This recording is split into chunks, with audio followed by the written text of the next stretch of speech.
Build that bunker in the back. Accept the wretch for what's yet to be determined. Try to grasp the blunders of the past. Beams for the bunker built for sound structure. Puncture ground with that flat shovel spike. But before we do that, we should have some dinner. Clean up this clutter and take down the Christmas lights.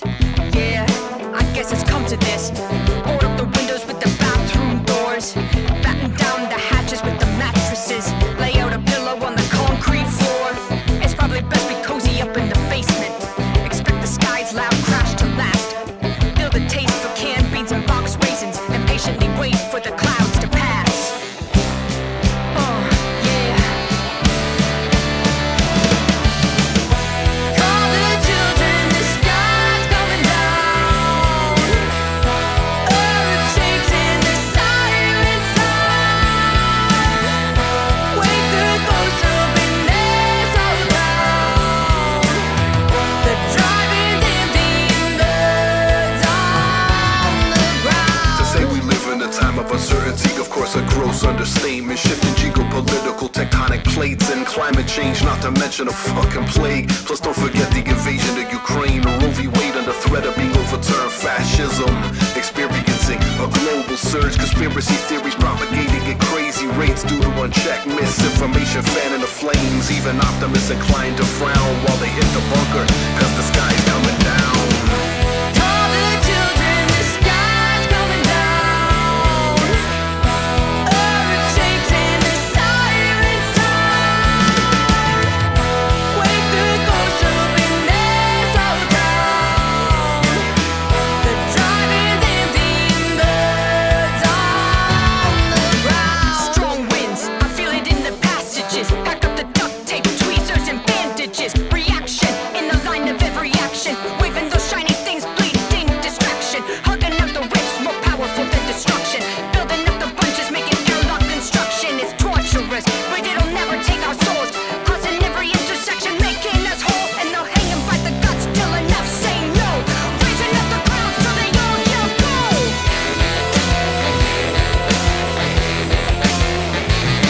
Yeah, they'll hang 'em by the guts till enough say no. Raising up the crowds till they all yell go.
Hello there, everyone. Welcome to episode 5 of Dice Sized Tales. I am your Dungeon Master, Craig Darling, and with me, as always, is my wonderful cast of players. We'll get to saying hi to everyone and popping into today's session in a moment, but first, just a couple shout-outs for some stuff we got going on here at the Emerald Collective. You can find our first foray into the world of podcasting wherever you usually get your your podcasts, excuse me. Those Silver Linings is a Call of Cthulhu podcast by Mark Corrigan of Shunnock Games and features 15 episodes of chilling horror set in Silver Mines, Tipperary in 1919. You can also catch The Violent Madness returning to the Emerald Collective in podcast form, where episode 0 recaps the story so far and sets the scene for the adventurer's quest to rid the land of Castonia of the magical disease known only as the Violent Madness. Episode 23, The Ties That Bind Us, dropped on Wednesday the 15th, and episode 22 is now available on all of your regular streaming platforms. And also our Patreon is now live, and you can head over there by clicking the link in the chat, and also down below with all of our other Linktree, social links, a couple other things we'll get to in a little bit. Depending on the tier you choose, you'll receive original monsters, magic items, and maps to use in your games each month. There will also be an opportunity to get early access to our podcasts, discounts on select items at Drive-Thru RPG, shoutouts on stream, and bonus content, as well as discounts on commissions from It's a Map and Liz Shanghavi, formerly of Zorp's Art, who are responsible for all of the awesome Patreon art. And we've also added a $1 tier for those folks who would like to show their support but can't quite stretch the $5 or $10 tiers. And if you don't quite have this coin to spare to pledge, I haven't tripped over that in a while. Fear not, you can still give our Patreon a follow and get a free original monster and magic item for your trouble. Plus, now and then, even more free content on occasion, so make sure you stick around. We cannot wait to share all the gems of the Emerald Collection with you. Before we hop into today's session, I just want to open up the floor to our wonderful cast of players here. Elle, why don't we start off with you this week? Just reintroduce us to yourself, your character. And I also just want to wish everyone a happy Fallout Day. The broadcast wasn't super exciting, but regardless, we love the fandom regardless. And my question this week, Elle, where do you, not your character, kind of sit in Fallout in terms of like the TV show or the video games or anything kind of surrounding it? Are you familiar with it? Yeah. Hi, I'm Elle. I play Aliskira, Ali Bellwether, who is a Glacier Tiefling Bard Rogue. And in terms of Fallout, I have not played the games, although I think some of them are on PS Plus at the moment, so I may dabble. I have watched the first series and I loved it. I don't know how accurate it is to the games, but I thought it was a great show. So, and anything that gal is in, I will watch. So yeah, absolutely. Yeah, it's generally pretty well received. I'm really enjoying it too. As far as like video game adaptations to like TV goes, I think it's probably one of the strongest. Let's go, Dean. How about you next? I'm Dean. Yes, Fallout games. The show was bang tidy for connection to the game lore, all of that. Especially with Matt Berry as the Mr. Gutsy, was it the robot he was? Fantastic. Yes. Yeah, in the supermarket. But yeah, I can't wait for the second season. I binged the first season and I thought the second season was already out, like last year. I was really incredibly bummed. It and Stranger Things is gonna fill up my time this year. Yeah, it's going to be a busy TV winter, I think, for a lot of people. Yes. Roberto, how about you next? Yes, I'm Roberto. I play in Demion, and I have never once played a Fallout game. Hell yeah. I'm logging off right I now have with these no people. idea what anyone's talking about. Well, I mean, the games are a bit of a commitment, but I would definitely recommend watching the show. It's like really, really excellently put together. And Daniel. Hi, I'm Daniel. I'm playing Syndrel, and I don't want to set the world on fire. But it's okay if you do, because you're resistant. That's all right. Well, my friends already think I'm an arsonist, so love Fallout.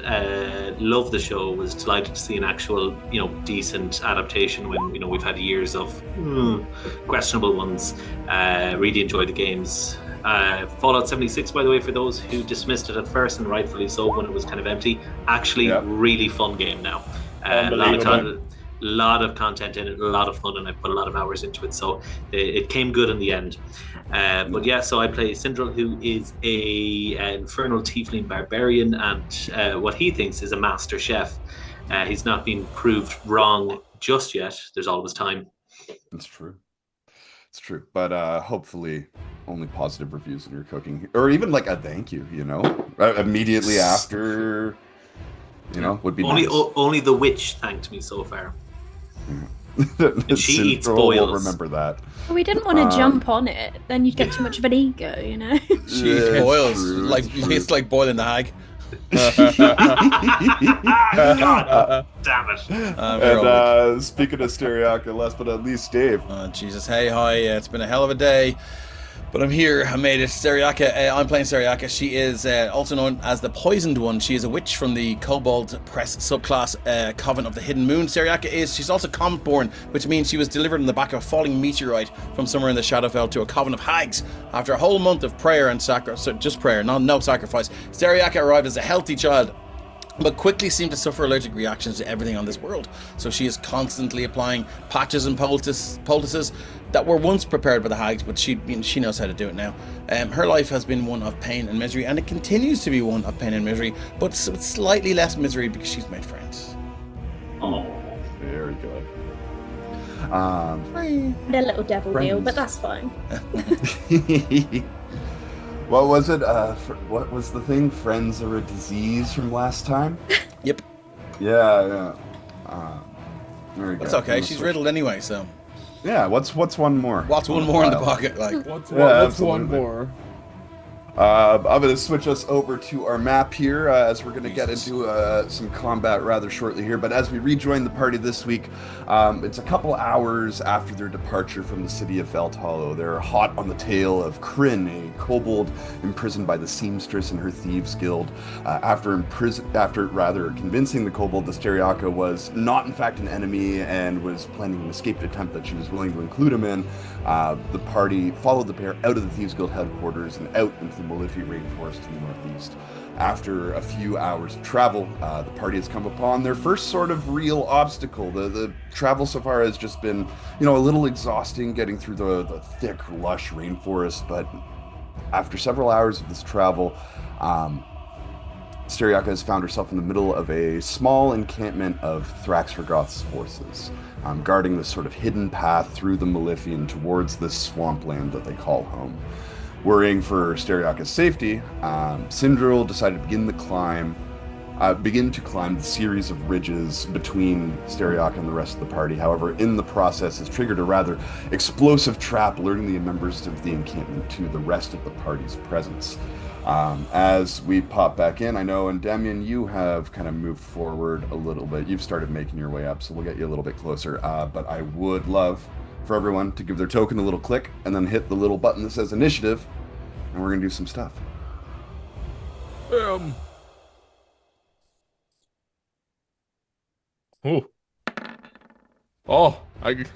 That's a nat 20 to initiative. That's a not 1 to initiative for a 2.12. Oh man, we're already getting the extremes in here. No, I rolled a 3 actually. That's not too bad. What? Only doing 3 plus 1. 4.12. Oh, sorry. So I'm 4.12. That's me. Sorry, I was looking at someone else's.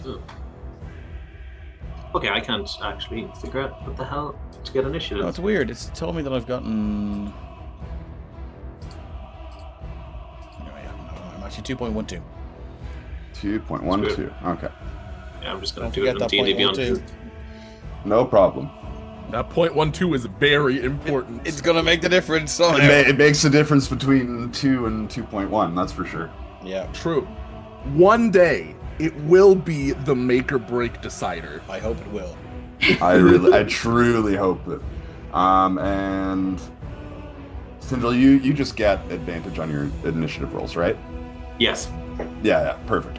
Okay. So we'll sort Not by that it's descending. helped. No, I mean it's better than the 3 for sure. So just to kind of set the scene again, Steriaka, from where you're standing on the kind of topmost of these 3 ridges, the camp around you is starting to kind of come to life. It seems that with every moment that passes, another kobold or 2 or 3 kind of enters and leaves your line of sight. So you begin to realize that the trees around you are pretty lousy with them. There's a large number here, and not all of them moving towards the ridge. In fact, you get the sense that a lot of them are moving away and then further to the northeast from here. Sindril, about halfway down, you have triggered this trap that has set off this chain of explosions in the cliff wall in front of you, kind of blowing away and burning all of the ropes and all the rigging that was kind of set up here to facilitate climbing. You do hear some noise coming from nearby, maybe a little bit closer than the top ridge where you saw Steriaka with the kobolds. Closer to the bottom of the hill there, with Endymion taking the top of the round and Alskyra on deck. We have the rest of the party, Gulbrana and Alskyra. For just our purposes, from where you are, your positions are kind of obscured by tree lines despite what the map says. Endymion, however, you have kind of come out and begun the climb, and we will start things off with you. All right. Are the cliffs something that I would actively have to climb, or is it flat enough for me to just walk up without like extra movement? It would be a climb, however, you can see that all along these ridges, like the first one you're in front of, and then all of them subsequently, there is this sort of like spider web-like network of ropes and rigging kind of set up to like allow for easier climbing all the way up. And yeah, that is like covering the entire face of this rock wall, so it won't cost you any extra movement to climb. It'll just take your normal movement. All right. Well, then I will use my turn to 1, 2, 3. 4, Oh, and I just wanted to, reiterate the ridges themselves are about 30 feet tall. Oh, okay. So this is 30 then. Yes, yeah, 30 will get you to the top. Okay, Yeah. all right. So that's 30. I guess I will dash for 5, 10, 15, 20, 25. Could you just roll me a quick D100 real quick? Yeah, go for it. Oh no. I'll go for it. Let's Oh go. my God. Craig and his D100. 79. Okay. Yeah, you get up there, and then with your kind of little sprint, you can get to the next wall, where a lot of this cliff that you're kind of approaching now, all of the ropes and rigging that had been set up in this area are now kind of frayed and hanging off, and Oh, some of them are like smoldering under the blast of that last explosion. Okay. You would notice that on the other side of the waterfall river that's kind of coming down here, there's lots of rope still kind of hooked up over there, as well as a small amount that could lead you up to where Syndril is right now. All right. Well, seeing as I dashed, I'll just use my bonus action to cast Shillelagh, and that'll be my turn. Wonderful. Allie, you are up next. I think I will bonus action dash to here and basically use my movement to get over, so I'm not sure how far that could get me. At a dash, Yeah. 15 feet to get to the bottom of the cliff, 30 feet to get up to the top. You still got 15 on your dash. Okay, so I can move 3 more from here or from here. I'm gonna put Galbrana back and Oh, put you sorry. up there. I don't know how I was moving. Yeah, I was I need so to do confused that. for a second. I just decided I wanted to be Galbrana. It's the today. silver I get- tongue. I get She it. was like, Well, you're not "Get the up only there." one. Yeah, everyone wants to be Galbrana. Yeah. Everyone No, wants a you taste don't. of it. You've not been in his head. No, you don't. Okay, so I can get 15 further from there, which is there. Yes? Okay, could I also get you to roll me a D100 real quick? Yeah. 10. Okay. As you kind of land at this square here, you trip this trip wire that's been set up between a boulder and the ground on this angle. It's very, very thin, almost invisible wire. You feel the pull and the snap. And from the tree off to your left, you see this very, very thin, impossibly strong piece of thread swinging down this large section of tree trunk. And it's swinging down towards you. Can you give me a dexterity saving throw? Yeah. Dex save.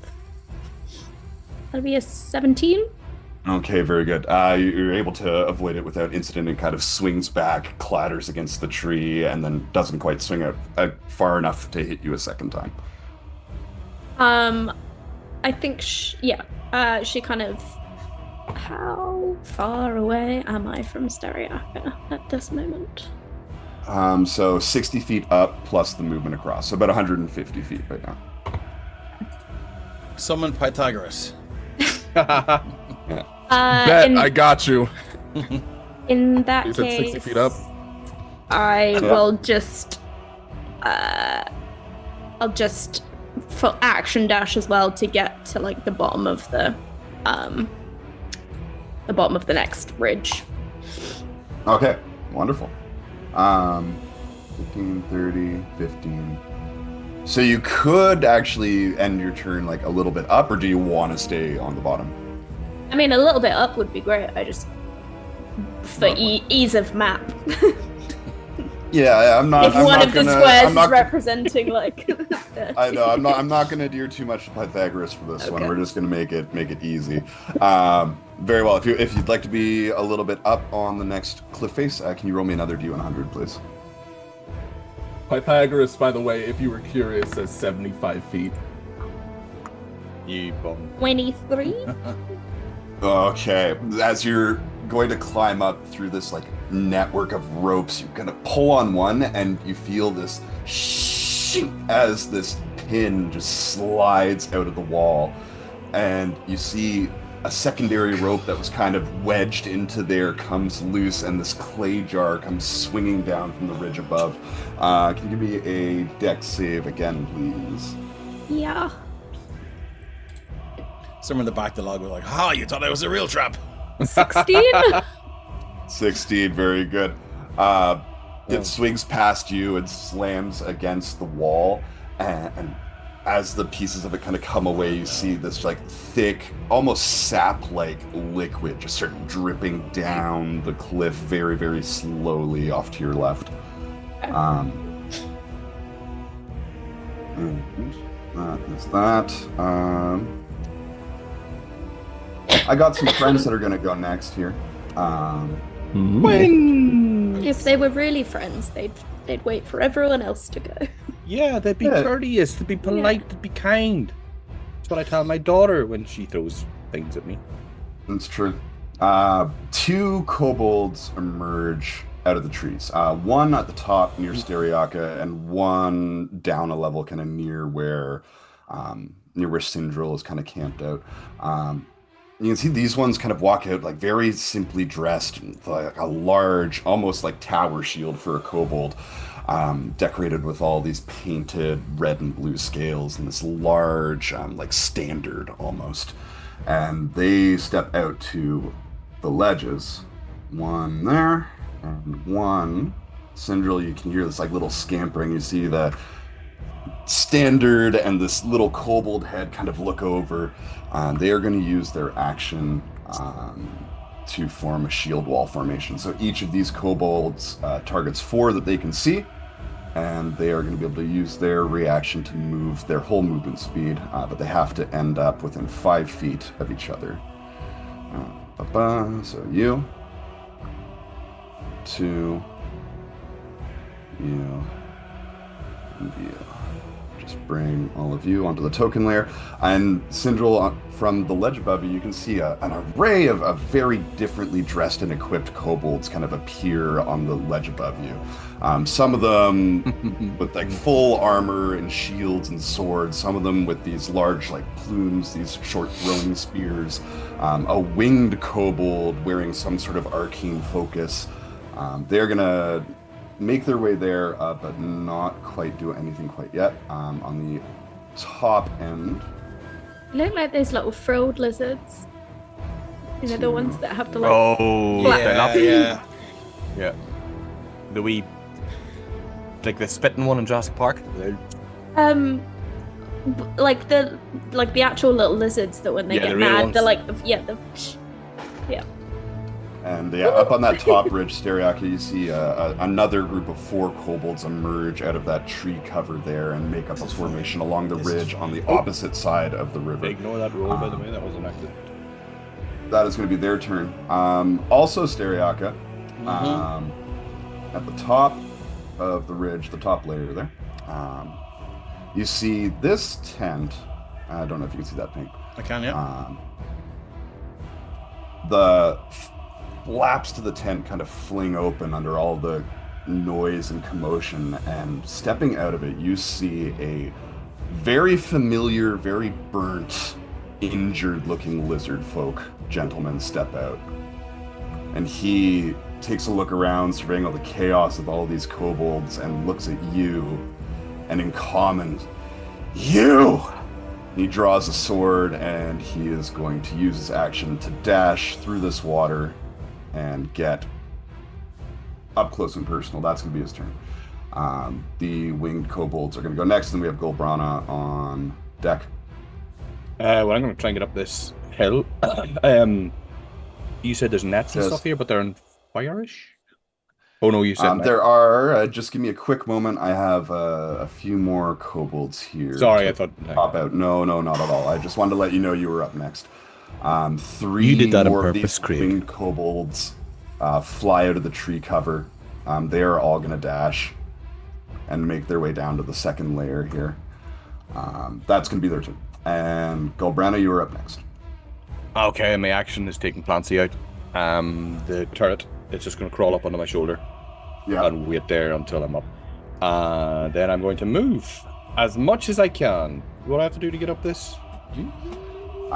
So yes, along the bottom here, all of the ropes and netting is intact, making it easier for you to climb up without extra movement. You can see on the next ridge up, that section kind of between Sindril and Endymion is all kind of like blown away and on fire. But the rest of the ridges have like just this all-encompassing network of ropes and nets to facilitate that climbing. Okay. Well, I'll get up as far as I can. So 5, 10, 15, 20, 25, 30. Well, I'll go 5 to here. As you start to climb up those ropes and nets, can you roll me a D100 real quick? Oh, hoping you'd forget that. That's little 36. Never good on a low roll on a D100. Craig, did I mention I loved you today? No? That's the amount of new kobolds that appear. Yeah, Frank, you sexy bastard. About halfway Kobold. up this first cliff wall, about 15 feet. You go and like get a really solid handhold, and like you're climbing up, you're making good progress, and then all of a sudden, just the ropes that you're holding onto slide right out, as they're not kind of pinned in or pythoned into the wall itself. You do fall 15 feet into a pit trap. Which is another 10 feet down. So we got. Take a dex save from you, real quick. It's a good job I've got a plus 95 in this. Isn't Yeah. it? Mm-hmm. Oh, what is that? I got a dirty 20. Why? Dirty 20. Okay. You are gonna avoid the long, rusted, pretty nasty-looking spikes at the bottom of this pit. It will take half the fall damage. You mean they missed taking the Golbrana damage? It would have took the land on them. Yeah, absolutely. Golbrana has so buns of steel. Half of 9 for 5. Five. And you find yourself in a 10-foot deep pit trap on the bottom level again. Pretty standard weekend for Golbrana, you know? Yeah. Yous all hear this, like, what is going on? That's me done. For 30 minutes. Yeah, that's me done. But Okay. Clancy's on my shoulder and he's just clipped on with the wee spider legs and the wee undead shrunken head with the cannon. Of the 3 that I summoned, it is the cannon. I didn't take flamethrower. Okay. Yeah. Although I do love a flamethrower. The Kobold legionnaires are going to go next. I'll just put these guys in the turn order in a way that you can see them. Which one? Yeah, that one. Choose layer, token. Alright, so I got 1, 2, 3 more of them. They're going to appear from their tree cover and kind of continue to build this formation, keeping like a very, very close distance between their allies. One there. I missed one. One back here. And they are all going to hold their actions to attack something if something comes up here. That'll be their turn. Sindril, you're up next. Can I see Stereatia from where I am? Not quite. It's another 30 feet up, and then like a fair distance in, then another 30 feet up, and a fair distance in. You'll pretty much need to get right up to that level to get eyes on her. Yeah, but we have this formation in front of us that's kind of staring down me, Skyra, and Endymion. Indeed. Well, it's time to do what a barbarian does best and break some lines. I am gonna look up at them. I'm still picking like bits of rock out of my harness and everything like that, just where the booby trap went off, and I was like, fucking hungry boys. I bet you won't say thank you either. Bunch of ungrateful little bastards. And again with the handy little javelin of Misty Steph, that throws it up, catches it, and fires it off, and he is going to go for the... Screw it, we'll break their lines. We'll go right for the middle one. Okay, love it. So, let's see. Oh, so nearly a nat 20. But 24 to hit it is. For sure, that'll hit. So that lets me use an attack action. You can throw the javelin at a target, and on a hit, the player teleports to the target and can make a melee attack against them. Yes. So I realized a mistake. My flame tongue maul, I have to take a bonus action to activate the flame part. So I'm just going to roll the damage and take away the fire damage on it. Sounds just good. in the interest of honesty. So roll to hit. Let's go. That's 18. That will hit, for sure. I hit them. Are you proud of me, though? I'm so proud. I know you are. That was amazing. John, has she ever asked you if you've won Dungeons and Dragons yet? You winning husband? Did you win D&D? No. So let's see. We're gonna break that down. So rage damage. So 22 points of damage on the middle guy. That is going to put this one down in a single hit. What does that whole maneuver look like, do you think, as you put that one down? So as I just kind of scream up at them, and then I just, again, grab the javelin off, kind of throw it up, catch it shortly to get in the right area, and just throw it, and just kind of burst into mist. And you can just imagine just on their faces for a second, it's like, huh? And then just coalesce, like mist comes together, coalesce into my form. With the form coalesces with my flame tongue maul in my hand as I come down, forming from mist, and just crush the guy in the middle of the shield formation. Love it, love it, love it. As you jump up, teleport up there and then take this kobold out, a couple held actions are going to go off here. This gentleman, this legionnaire here, and this one here, and Hello, this Adam. one still hidden in the foliage, are going to make a single attack. The one in the foliage there is going to make a shield bash attack. I kind of imagine that guy like picked out that piece of foliage like weeks ago. He's like, this will be a good bush. It's a good bush. He's been winning this. This will be the one I hide in if there's going to be an invasion. Yeah. No, trust me. This is where we should set up our tent. Believe it. He's been there for weeks. Yeah. 23 to hit.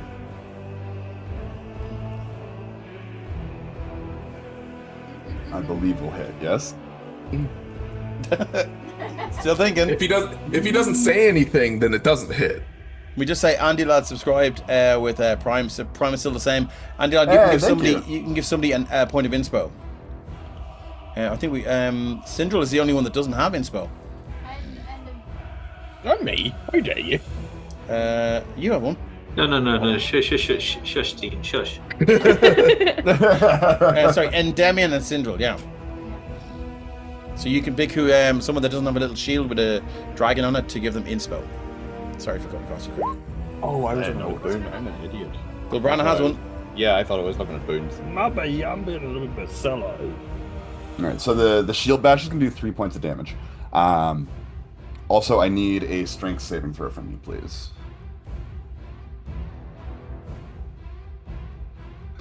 Wrong mouse. This music's giving me World of Warcraft movie vibes. Yeah, a little bit. Intense. Oh, it's not a circus. Yeah, that'll do. Woo! I quit. 29. Very nice. So you are not, in fact, knocked prone by this small kobold in front of you. The remaining two that had their held actions and that can reach you are going to attack with their gladiuses, their short swords. They both have a +4 to hit, so it's another 23 and a 19. Armor class 17. Come on. For a total of 13 points of piercing damage, or slashing damage, excuse me. And halved with rage, so Yes. 7. How many? No, that's all. That's all they got in the tank. Anything else for you there, Syndrome?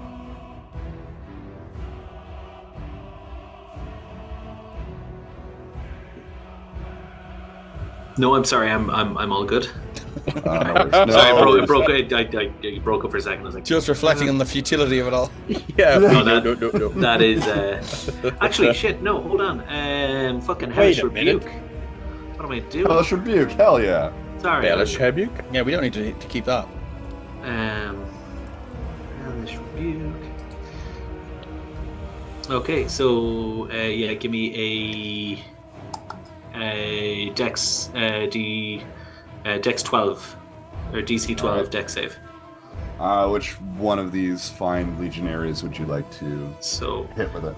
I'll go to the guy to let's see, right here, who had the audacity to smack me, or whoever it has the audacity to not even hit me with a proper weapon, but to hit me with a fucking shield.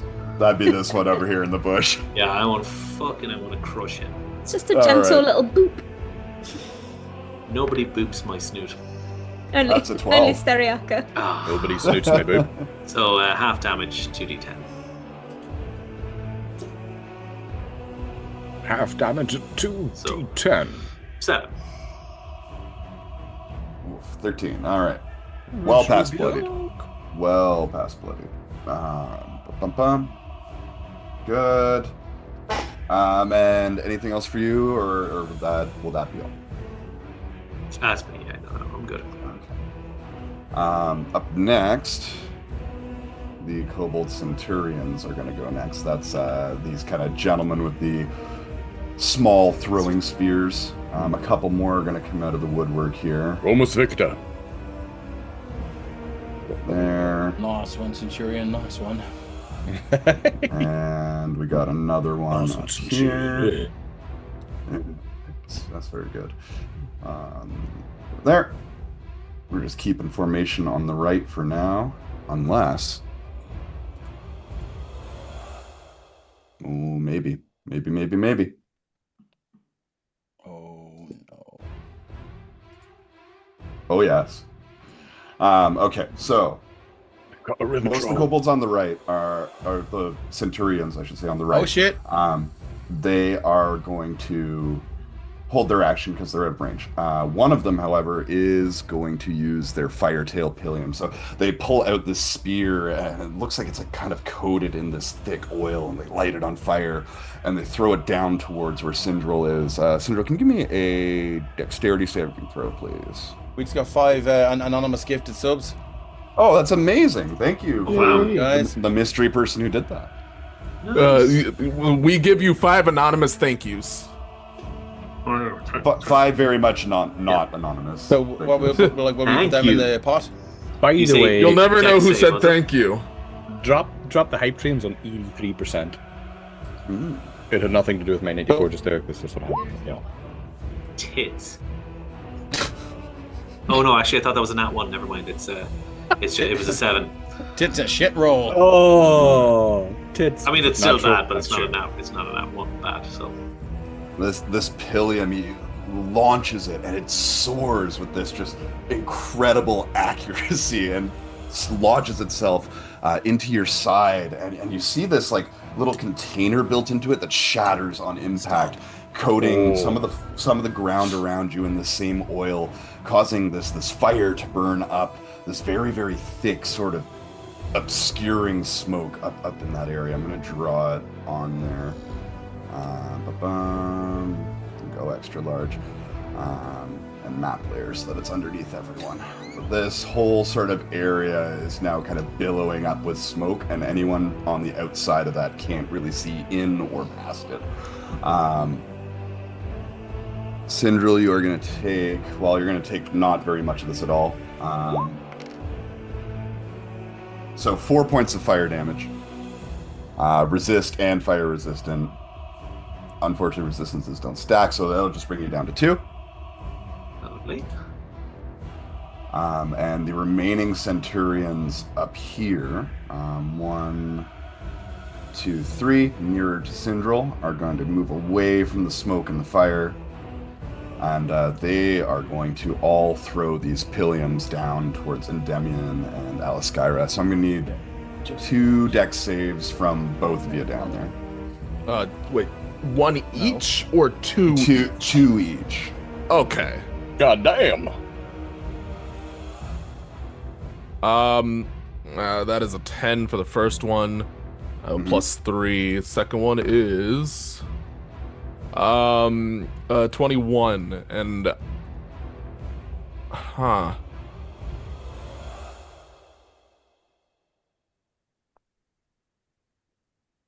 I'll use Flash of Genius to give myself a plus 5 on the 10 for a 15. Great. 15, 18, 11, and 10. So you both pass one, you both fail another. So the pass. Damn, 15. I wasted that plus 5. Yeah.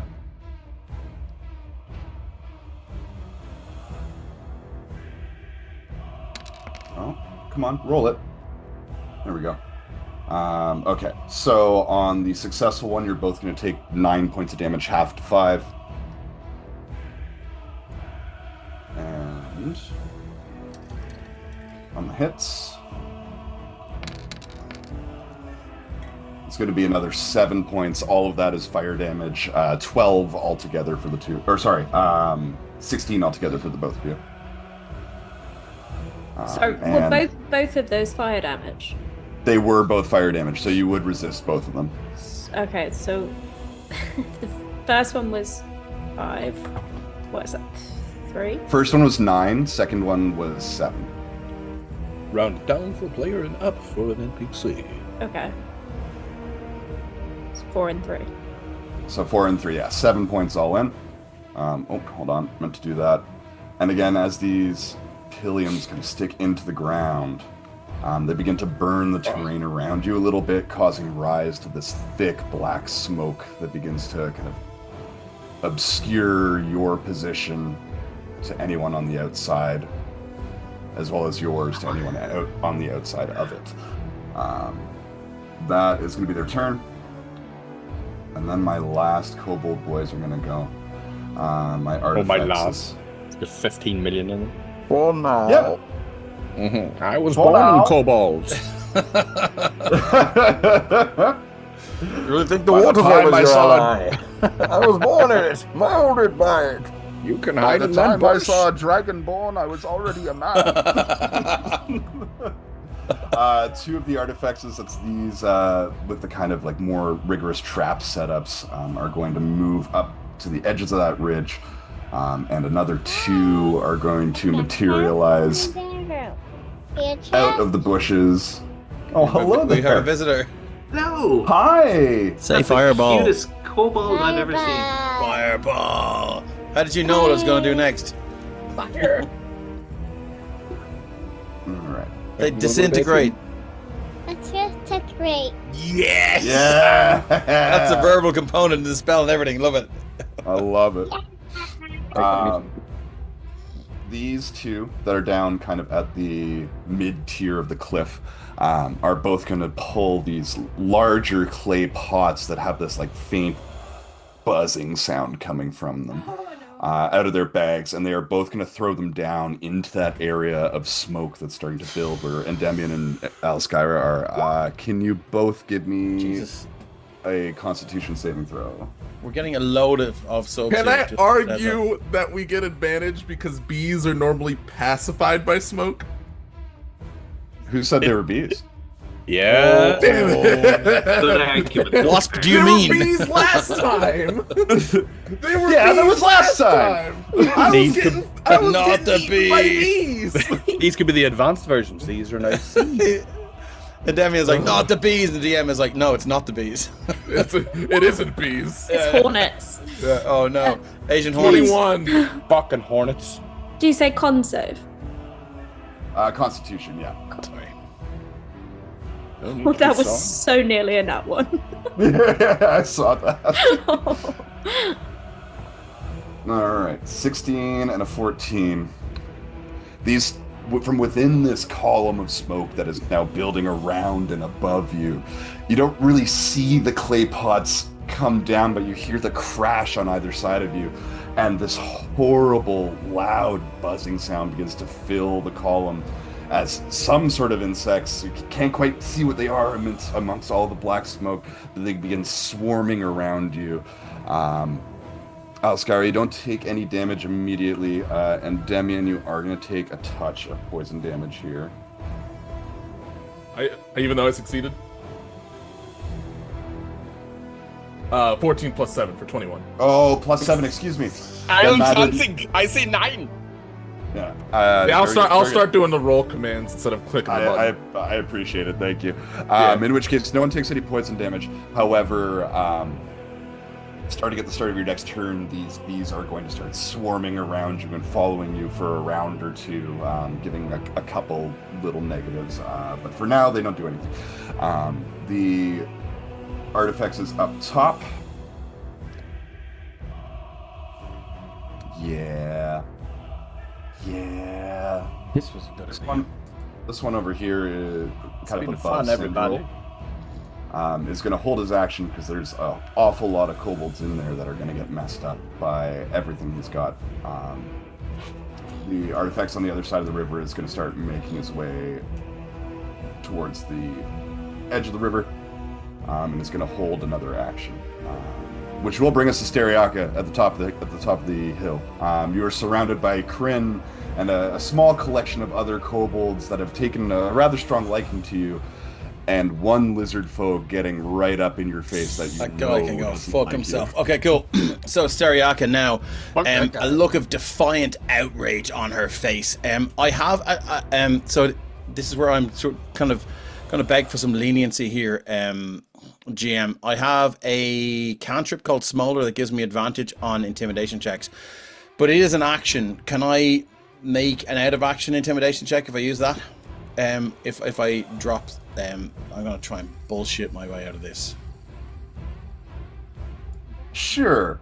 Yeah, let's see where this goes. So we're gonna go. Here's Smolder. So, spell details. So you cover yourself in an illusion that makes you appear to be on fire. Small flames lick and flicker along your limbs and features. You have advantage on the next charisma intimidation check you make against a beast or humanoid before the spell ends.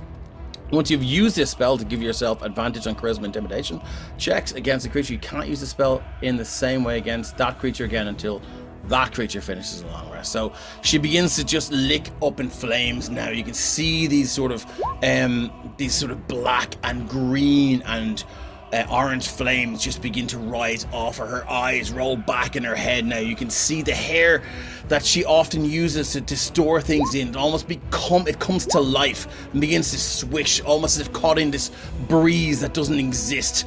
And you can see her now. She looks down, point. My dowry. That is my dowry.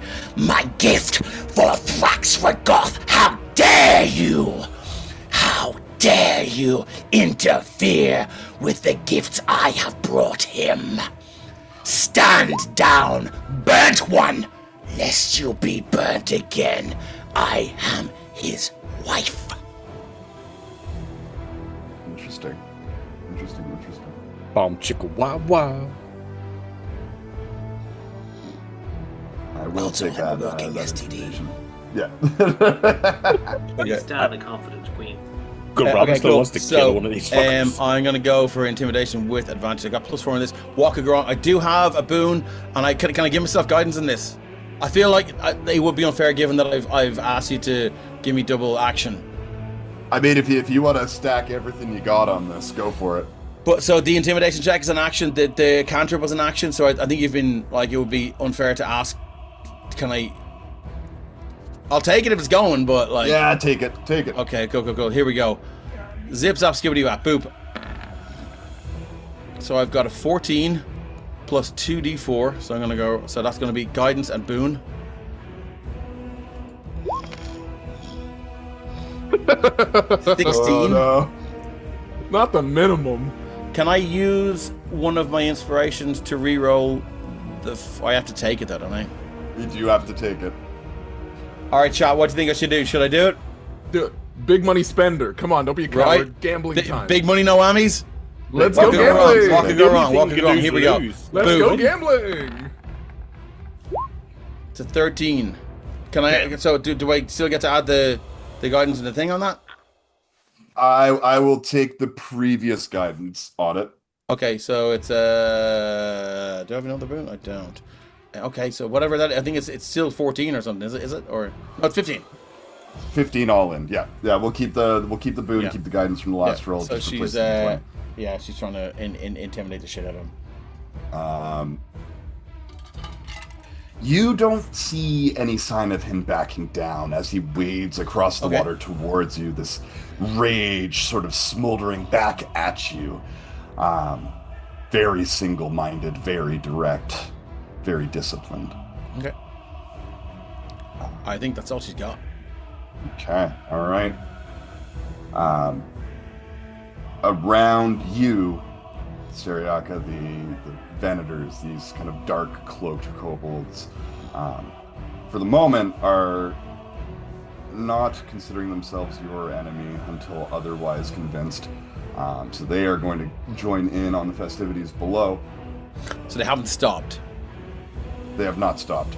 Okay, cool. Now we know what's happening here. I think Kryn does hesitate. Kryn, I don't think, is as easily swayed by this. He's pretty taken by you. So the other three are going to join in on things. He will hold back for the moment. He's a leader, though, isn't he? Kryn is not the lizard folk. This overseer. Sorry, this guy here. Sorry, I thought he was Kryn. Yeah. He's not Kryn. No, Kryn was the kobold that you. Sorry, you of course. sprung Thank you. loose. Yeah, go. The remainder of them I have to try. are going to toss nets down into that column of smoke. They're going to roll this with disadvantage. If they even roll for it, it might be a save. No, it is a roll. So 3 d20s coming at you. Like Cleopatra. Like Cleopatra. I got them there first, you fucking. Coming Plus at you. 4. Coming at you like Cleopatra. All right, we got a 6. We got a 17. We got a 19 for Syndra. I think just one of those hits, right? 17 meets it, beats it. All right, so from within this ever more dire situation you find yourself in, surrounded by kobolds, the ground around you is on fire, the smoke is obscuring your vision, and from up above you, these big, wet, heavy nets just start landing on you. The target of this attack is restrained until they're freed. Creature can use their action to free themselves with a strength check, or dealing slashing damage to it, or fire damage will start to destroy it as well. That's going to be their whole turn. We're going to get back down at the bottom of things with Endymion within their own little column of smoke, surrounded by a myriad of buzzing insects. What's the next move? So, this is entirely for a flavor thing, but I want to cast Thaumaturgy. Okay. If you would say that would take my action because Thaumaturgy is an action, I completely understand, but it's literally just a flavor thing. While I'm still in the smoke, cast Thaumaturgy so that the flames that are around me and on the floor from the arrows that landed begin to shine green. Oh, like green infernal flames, and then you could see as I'm starting to climb up the net of the side of the cliff face, and when I'm halfway there, I'll use what's the word I'm looking for? Misty Step to teleport behind this kobold. beautiful. Before you Misty Step from halfway up the ropes, can you roll me a d100? Ah, you thought you were getting saw that lucky, one. fucking you. 13. All right. I'm going to need a dexterity saving throw from you, please, sir. Oh my All God, right. you're hit by a meteor from space.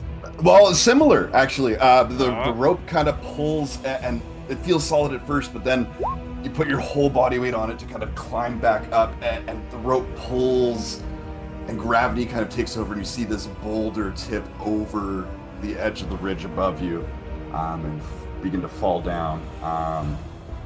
So would I be taking? Would I just be taking damage, or would this knock me back down if I took this?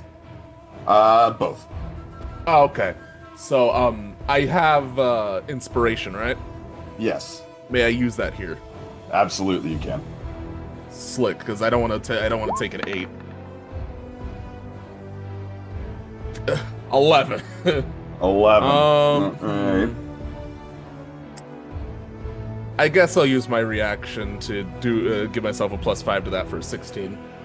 That's your flash of genius, right? Yes.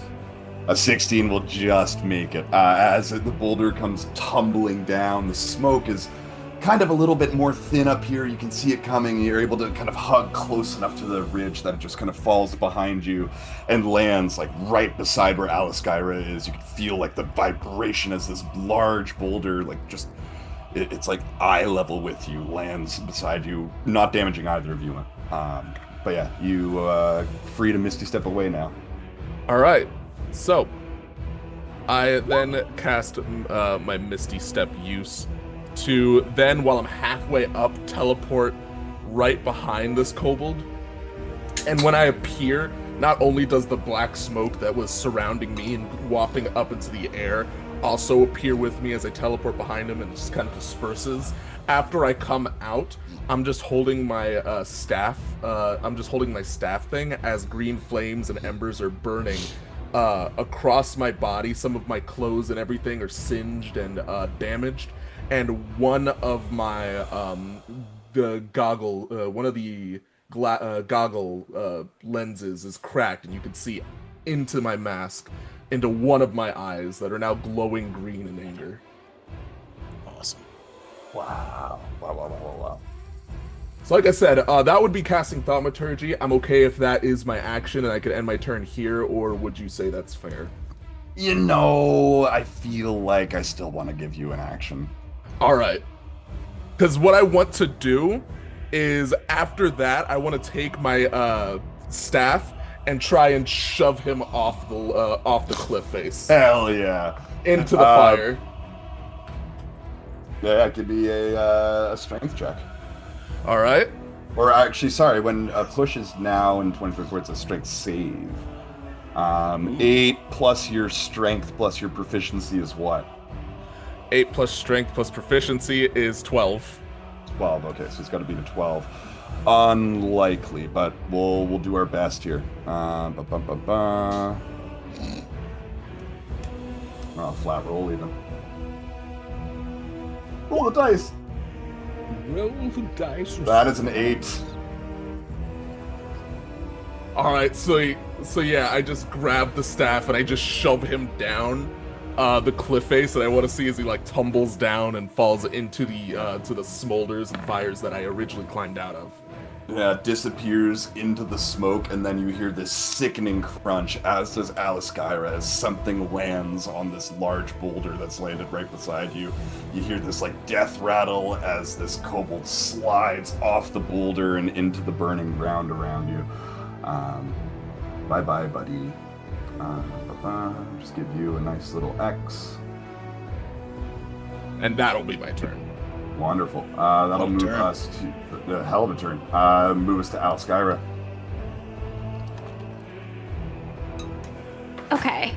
I was part of the way up the cliff. How far up would you say? Basically, You're just about 15 feet up, so you got another 15 feet to the next ridge.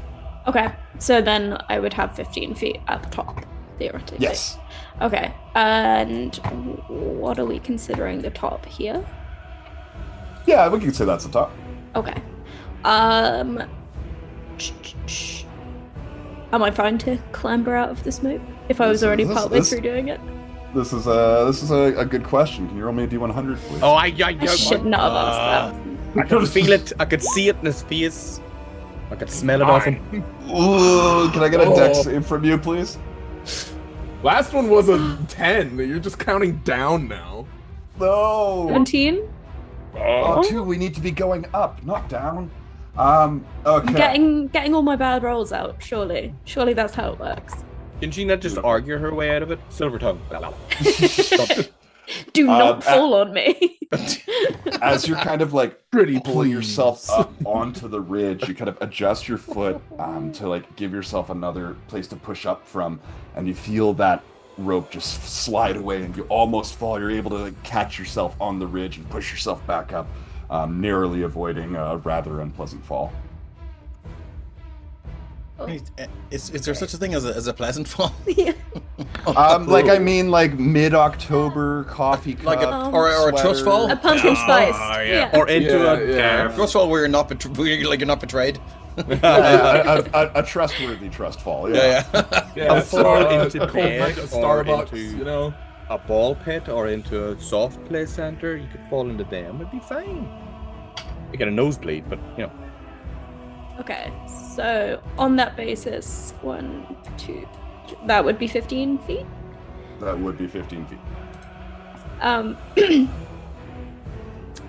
I think she kind of gets to the top, sees this array of enemies, and Syndril smack in the middle, and sort of shouts across, are you doing all right there, darling? I could help you out, but it might sting a little. More the merrier. I'm having a great time. Great as in cheese grate? Basically what I can do would damage you as well, so it was more how much do we want to take that risk?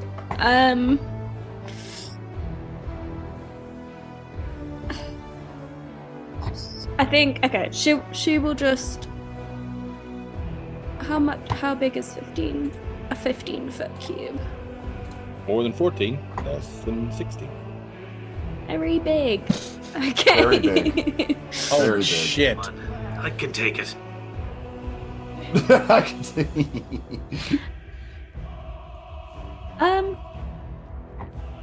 Okay.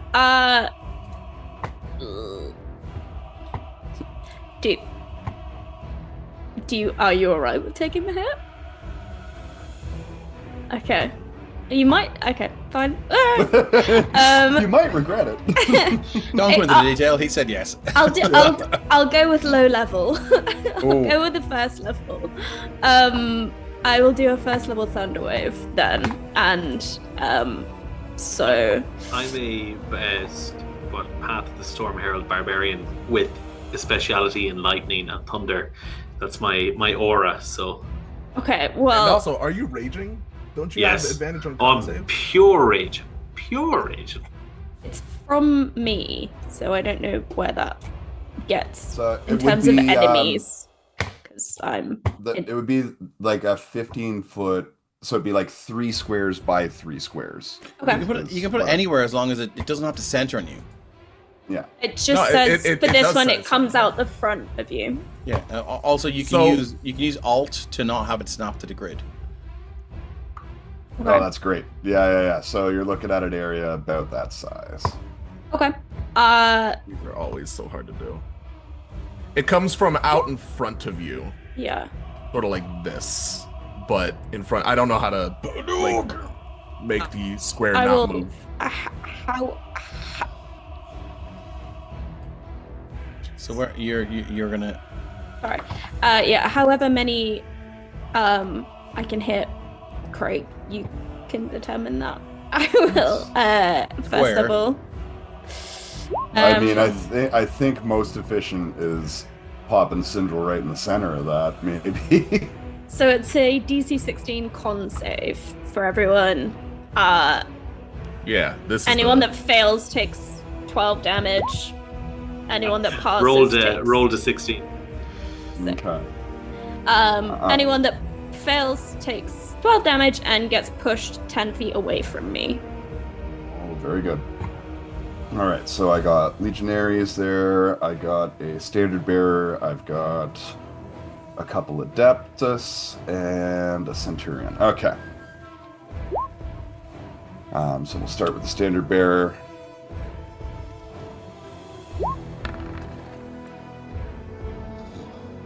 He 15, so that is a fail. Yeah.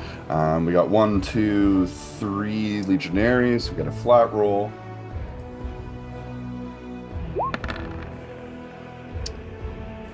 Uh, 10, 1, and 18, so 1 succeeds. I'm just going to mark the successes real quick here. So anyone that succeeds just takes half damage, so 6. Yep. So you succeeded, and then I've got 3 Adeptus in there. Adeptus Astartes. The Codex Astartes does not support this course of action. That is a 5, a 4, and a 10, so all of the winged kobolds in that area are going to fail it, and then I've got one lonely centurion who does get a +1. Alright, so just the one with the blue dot succeeded, the rest of them failed, which is going to be bad news for my friends anyway. 1... The Adeptus all fall. Okay. This might change things. 1, 2, 3, and then my Centurions and Legionnaires. Centurion. They are all going to be bloodied. 1, That whole glass of gulp. 1, 2.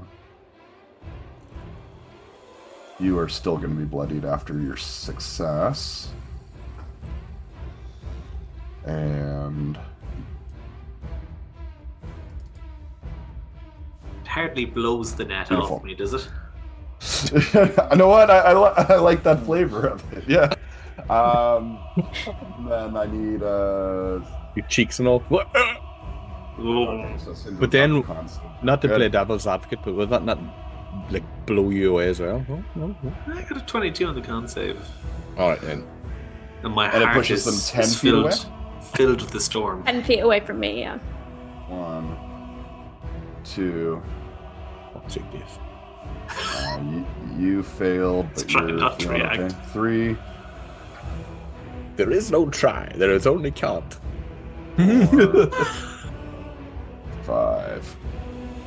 Very effectively clearing the skies of any winged kobolds that were about to cast some nasty spells and pushing most of the kobolds away from Central's immediate position. Very nicely done. Anything else for you? I think with that kind of like gust of so the thunder wave happens as like we're gonna go with like a heavy shred on a lute, you know, like it's and as that happens, she kind of like nods at Syndrome as the air clears and is like, "You've got this," and bardic inspiration. And I was just like, very nice. That's how you break a shield wall. Very good. Any other movement for you, or are you happy where you are? I think that's all my getting up in the 15. I think that's all my movement anyway. So Thunderbolt. Up next are the standard bearers. They're going to begin to climb down this series of nets and ropes, and they know all the ones to climb down, so they're not going to roll D100s. This one is going to move to this side. It's going to get about halfway across the river, actually. Does he have the movement? No, he doesn't. No, he doesn't have the movement. He'll get to the bottom of the cliff. The one nearer to Syndril is going to move himself 1, 2, 3, 4, 5.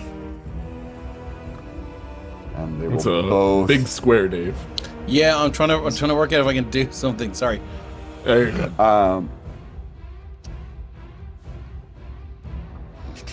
Yes. Okay, so they made their moves there, and then they are both going to use their shield wall formation. So they get to pick 4 kobolds they can see, and as a reaction, those kobolds can use their movement. So we're going to bring some of my legionnaires down over here. Couple pillions. Realize I could have hypothetically used Hellish Rebuke on Aliskira. You'd already used it. You'd already used it on a kobold that round. No, Or this actually, is that would've been a top of fresh that. round. Yeah, absolutely. Yeah, Could have. Just You I'm could saying, have if you wanted. I only technically, take I could- half damage to it anyway. 3, Just out of spite. Just a little. 4. I'm a very petty man. You didn't say mean- thank you. I mean, Syndril is a very petty tiefling. That is going to be It's not the insert. standard bearer's turns. Up top, the lizard folk is going to go next. He's going to use his multi-attack with his short sword. He makes 3 attacks. Yeah, Sue. Plus 7 to each. Holy fuck. Nat 20, Nat 1, and a 2. So the Nat 20 will hit. So who's he attacking? You. Me? Okay, cool. Oh. So that didn't land. My intimidation thing didn't land at all. He's fully going for it. He is fully committed. Okay, cool. So not 20. Do you have a hex or anything you can do? No, I do. He does have advantage on his first attack though because I have a cloak of displacement. Oh, okay. So are you happy to count the 2 and the 1, or do you want me to roll another one for the... Well, the way it works is it has to be the first attack is at disadvantage. If he misses, the next one is at disadvantage until he hits, and then it stops working. Okay, great. So we'll take the 2 and the 1 for the first. The nat 20 is the first roll for the second one. I'll get another 3 d20s. This will give us the second roll at disadvantage and the third, if he needs it. So the nat 20 should be at disadvantage. Yes. So at disadvantage, that'll be a 13 plus 7 for a dirty 20. Yeah, unfortunately, that does hit. And then the third one is going to be a 12, which I don't believe hits. No, she is 14. But you know what? With the nat 20, sorry, with the 17, I do have a thing for this. Okay. And just give me a second so I can find it. Inventory. Be under your armpit. Where's it gone? Sorry, once it features and traits. It does the exact same thing as a cloak of displacement. So I mean, Yeah, I have it as well. It just means it forces disadvantage on anybody trying to target you. No, she has. Hey, Patty, thank you very much for the boon. That's right, thank gang. you. I get boons Patty, too. you're in fucking trouble, buddy. On the 30th, when we're doing Rebirth of the Grave again, you're in trouble. So I'm gonna do drawing the moon. So starting at first level, you can use an action to... Oh no, that's not the one I need. Sorry, my apologies. It's my first time playing this. What is the D&D? 1 second. Sorry about this. Insert a short musical. I know. I'm so sorry because this is the first time I've used it. First time playing a witch. No, think of elevator music. Cloak Not of helping. displacement. Why do you wear this cloak? Is it the cloak of displacement? you It's have? not. No, it's a Coven thing, so she can do it Oh, a sorry, second okay. time. She can do it a second time. The Venga Boys' third album. Do you know what? I Love it. can't find it. Forget about it. Fine. Okay, not a problem. All right. So we'll do that first.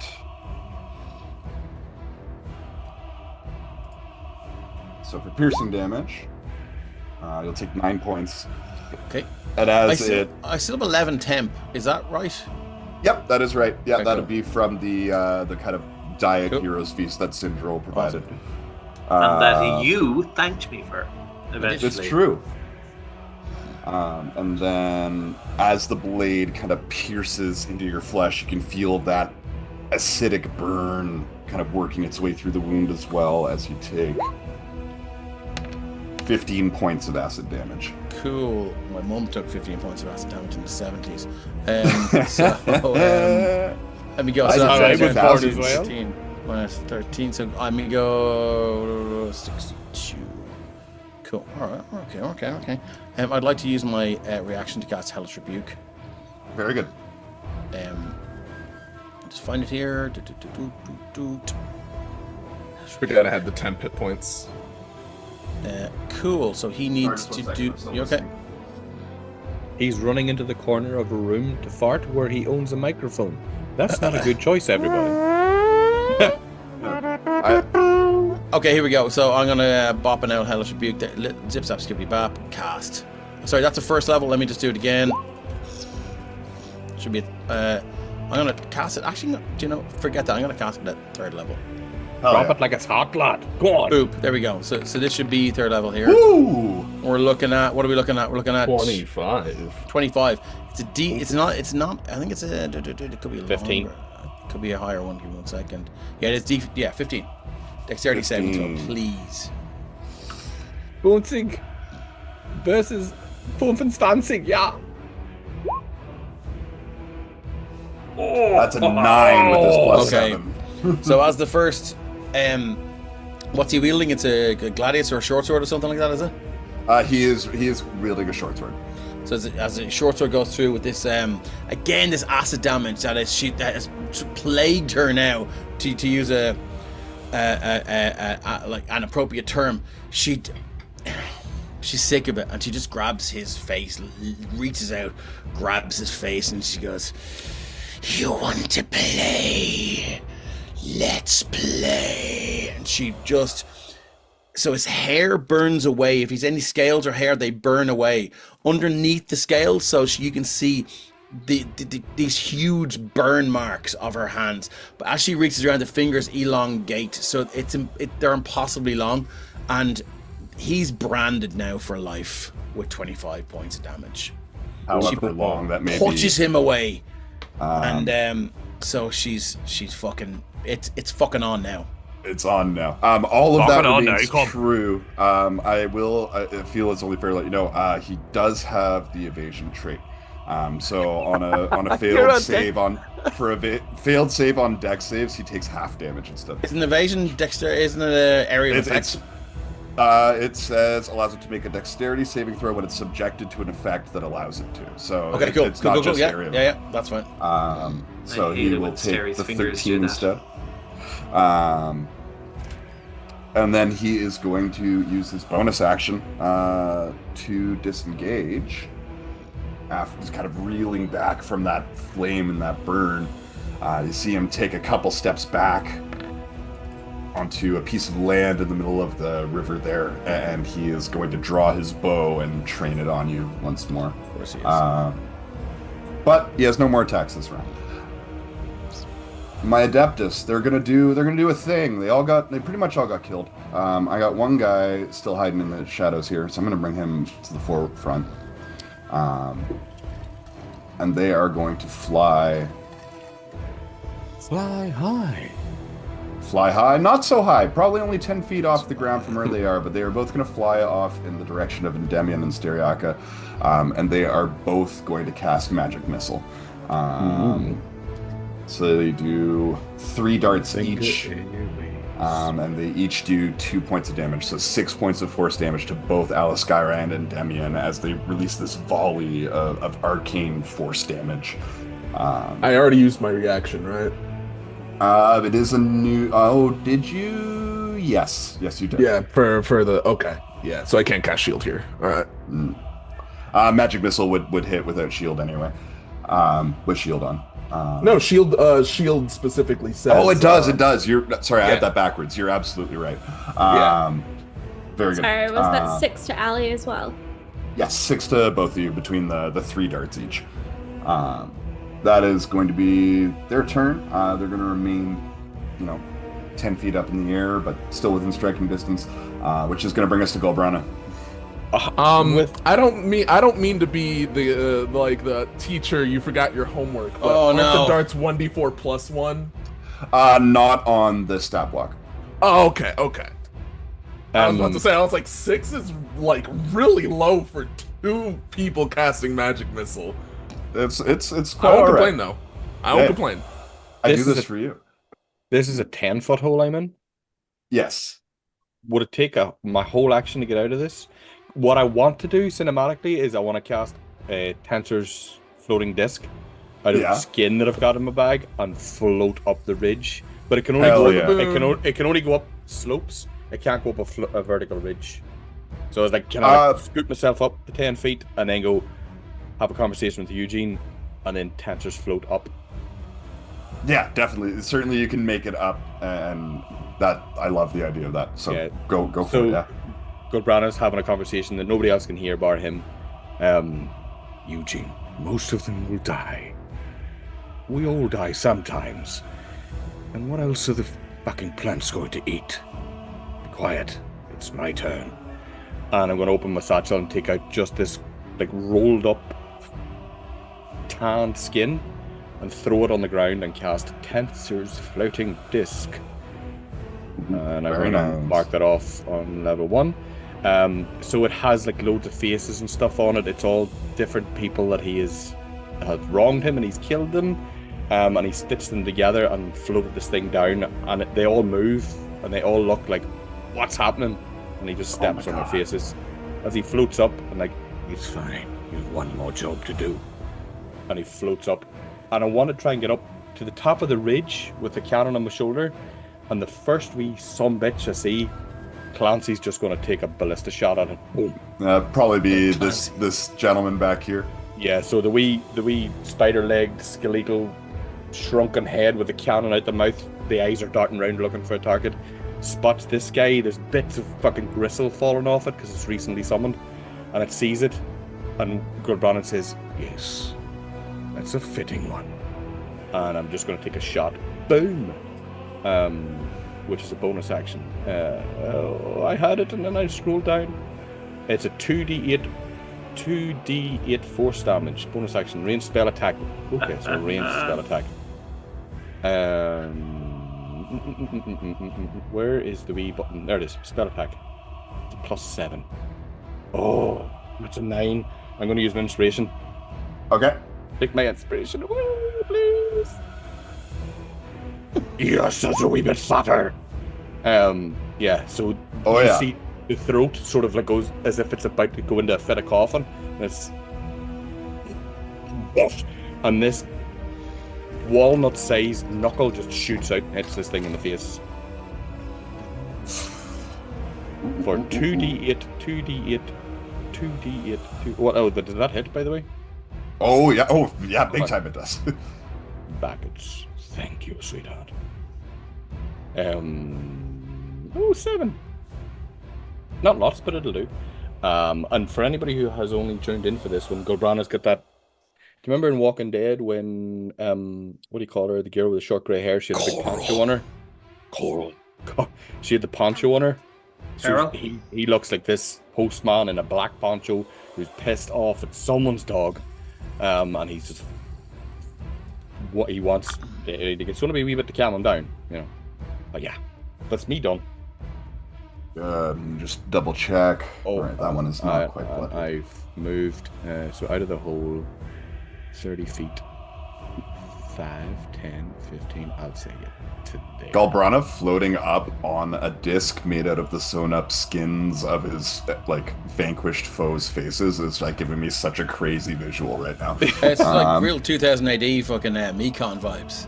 Yeah, very anime.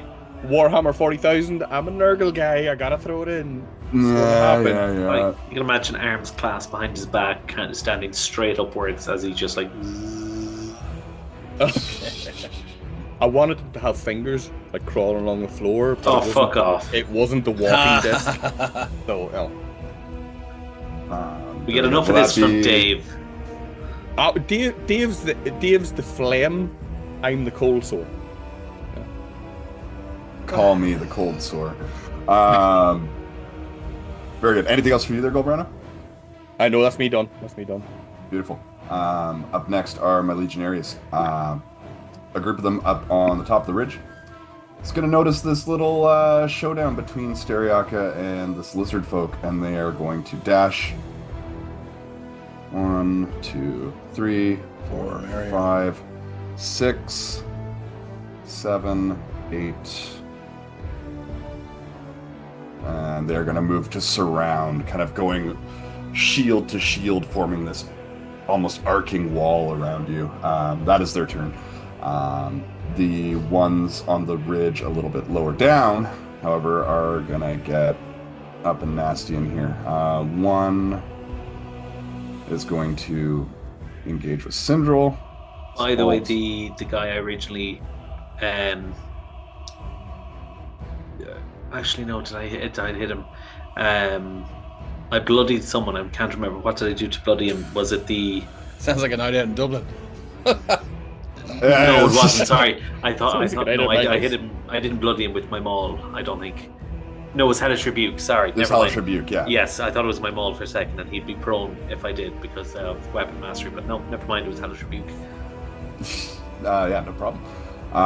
So yeah, one of them is going to approach Syndril. We got one moves up to striking range with Alskyra. And I don't think I have any. I have one on the other end of the river who's going to go 10, 20. Well, I'm going to flatten him. And then he's going to end I'm up... going to flatten him. He's True, gone very into true. the second dimension.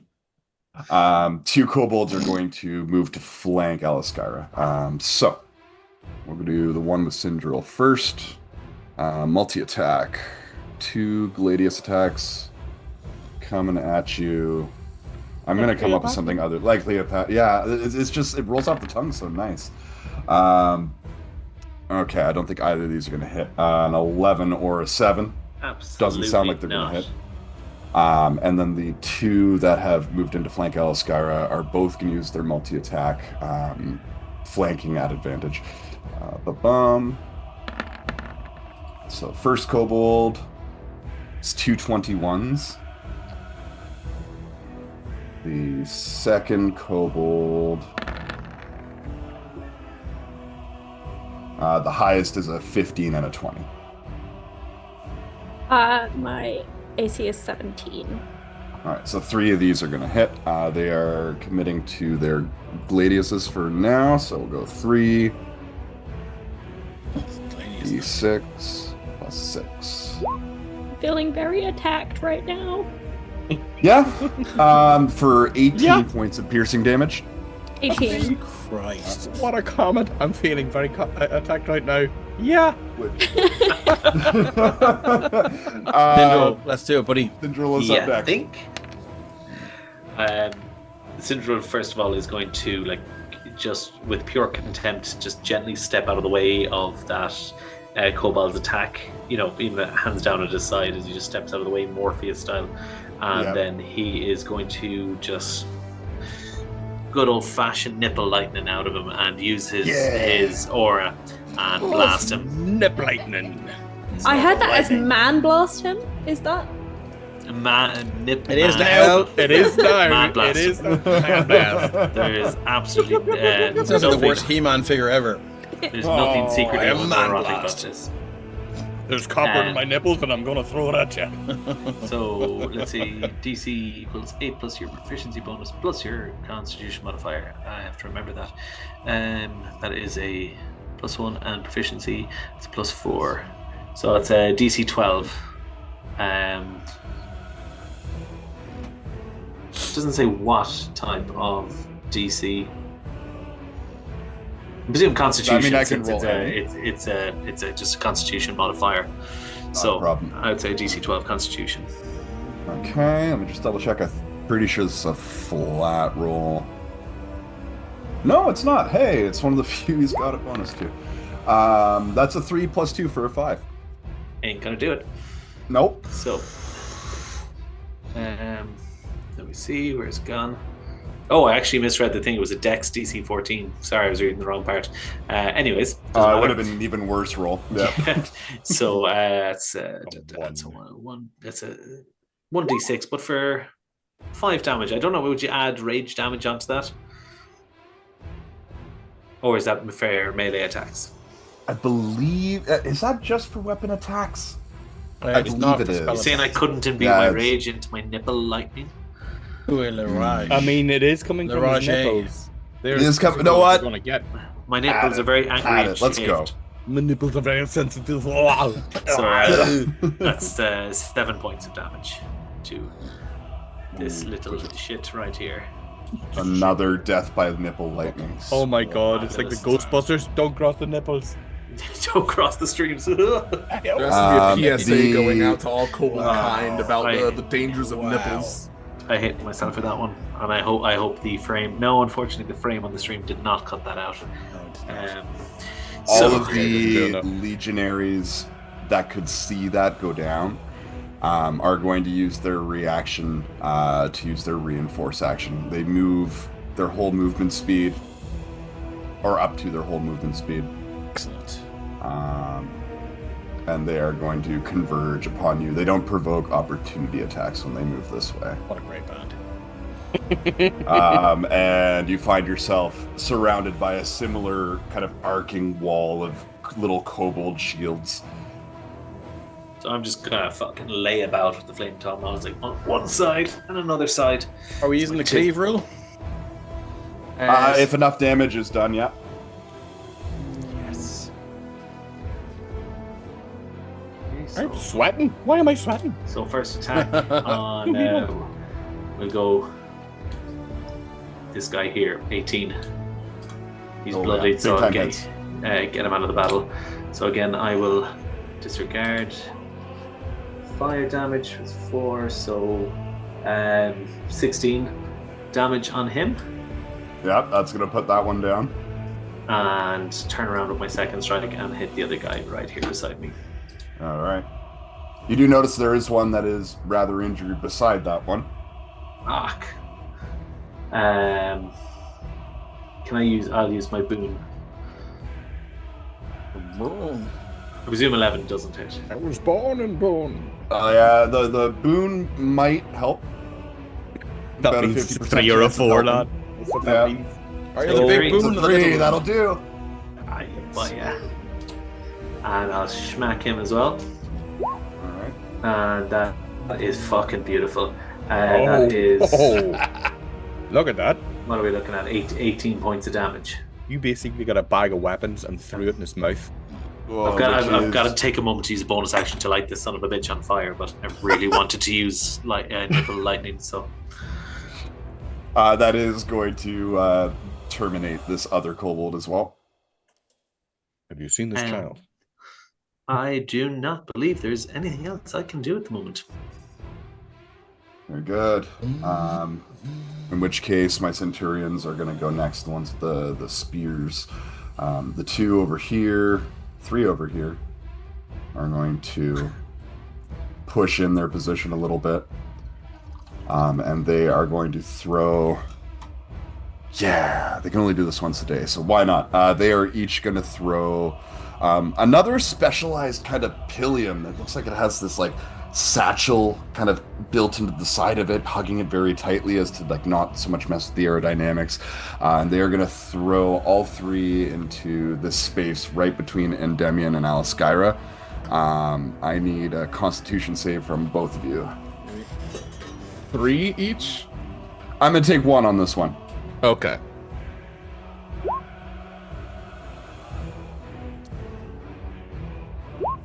How's a 10 look? Is a 10 good? That seems good. That's a 24. My daughter watches number blocks. A 10 is fan-fucking-tastic. Great. Right? There's fireworks when a 10 comes out. I think we should get a natural 10. Natural 10. Natural 10. Count Dracula would love that. 1. These pillions soar through the air initiatives. towards the 2 of you and land into the ground between you, and you hear this like fizzling as this wick begins to start burning very rapidly, and before you have a moment to move, those 3 pillions explode in this just rage of thunderous damage. You both take 13 points of thunder damage. You're knocked prone, not off the ledge, Alaskyra, but prone, and you are deafened for a minute. You can repeat the save at the end of your next turn. My 24th failed? You take the damage. You do not get the deafened or prone. Excuse me. Oh, okay. I was about to say, I'm like, I didn't succeed. Yeah. God damn. Yeah. Success or fail, the damage goes through, but on a success, you avoid getting proned or deafened. For a bard being deafened, I imagine that is. They'd just bit of be an extra existential loud at a thing. concert. They'd be extra loud at a concert. It's fine. Yeah. The 2 that are in on this side are going to move in towards Alaskyra, who is prone, and they're going to make melee attacks with their pillions at advantage. It's a natural 20 and an 8. So they are going to land one of these. They only get 1 attack each. 8 plus. They only get 1 attack each. There's 49,000 of them. I suppose. Okay, so I rolled minimum damage, but on a crit we do max damage plus rolled, so that is 3. Really? Yes, yeah, we have done that since Okay, number 1. I just keep forgetting. I keep forgetting. No worries. It's That's one of my always favorite been- house rules. I like a Ever- crunchy crit. Yeah. It makes it more fun. Imagine you got a It's my crit favorite and you rolled a breakfast cereal. 1 and a Crunchy 1. crits. Crunchy crits. It tastes like victory. Well, So Or good. death. Yeah. That argument I for the need crunchy a- crits is out. I need a mascot or a spokesman. Best for served Crunchy with Crits. milk. So the 1 is going to hit with his nat 20, and he is going to do 11 points of piercing damage. Crunchy crits. Don't believe I have any more up top. Nope, you have gone, and there's no more of them up top. I do have. Cool. I do have one left over here, who's got There's a bead one on a gentleman flying up on a flesh carpet. So he is going to try and take care of that. It was like the worst 80s fucking panto ever. Oh, hang on. He is going Crunchy to. crits when you know you're flying on a flesh carpet and you're fucked. He's I gonna was thinking it pull sounds like one of something these Love Honey would ex- sell, but Yeah. He Here, pulls look, one of these take my explosive money. pillions out of his bag, and throws it down at Gulbrana. I need a Constitution saving throw from you, please, sir. Is it? Can I not cast shield on this? Or is it just a con save? It is not a roll to hit. Yeah. Motherfucker, come on. Where are we in the turn order? Sorry, because we're still on Syndril on the turn order, just so we know. Oh, excuse me. Okay. Oh, We are just one not even underneath gonna him. have, a Boone's not even going to have that. That's a 4. Okay. It is going to do 4 points of thunder damage to you, and is going to knock you prone onto your disc of flesh and deafen you for the next minute. Again, you can save at the end of your next turn. It's the disc of flesh! The disc of flesh! Flash deer, fly high above the trees, but I can't fucking hear shit. We got Stereaka on deck, but up first are my trappy kobolds. We got one next to Stereaka, who is going to use his spiky pit trap ability. He is going to run over to the trees over here. Oh, I'm dragging the map, not that. He's going to run over to the trees over here. He's going to cut a rope that is kind of lodged onto this collection of like rubble. You can see he's like on top of a map, like a rug of some sort. It pulls the rug back, and the area of ground you're standing on just drops into this 10-foot hole. I need a 10 minutes on her broom. She's still on her broom. Oh, she is still on her broom. So in which case, yeah. In which case, I'd say I would argue maybe 5 minutes left at this stage. 5 minutes left. Yeah, that's fine. In which case, it wouldn't have done that. But yeah, okay. In which case, it is going to use its action to use a chain hook attack. You see it unravel this like lasso that looks like it has like an end of a grappling hook on it. He kind of swings it once, twice. The Love Honey, yeah, okay. Yeah. That's twice with that advertisements. 17 to hit. I do believe that's her at about 3 above her armor class, so that's going to hit. Yes. It is going to do 1d4 plus plus 2 piercing damage. And I need a strength saving throw from you, please. This is her bag. She's at -1 on this, okay? So here we go. Perfect. Come on, get an so natural here we go. 20, dude. Come on. I love these minuses. Come on. 15? Ooh, very good. 15 saves. Fuck off, man. She got -1 strength. Her strength is 8. I am fucking living this right now. Come on. Strong Narrative enough. dice, motherfucker. Narrative dice. Narrative dice. And 1. It's not going to activate a trap. Oh, you know what? It's got a bee jar. It's going to throw a clay jar of bees at you with its other. It has another action. Multi-attack. It has multi-attack, so you can use the chain hook and activate trap. Not the bees, Craig. Not the bees. Yeah, it is going to use the Why sword did it bees. have to be Can I get a man? Constitution saving throw from you, please? Oh! 23. Hot dog.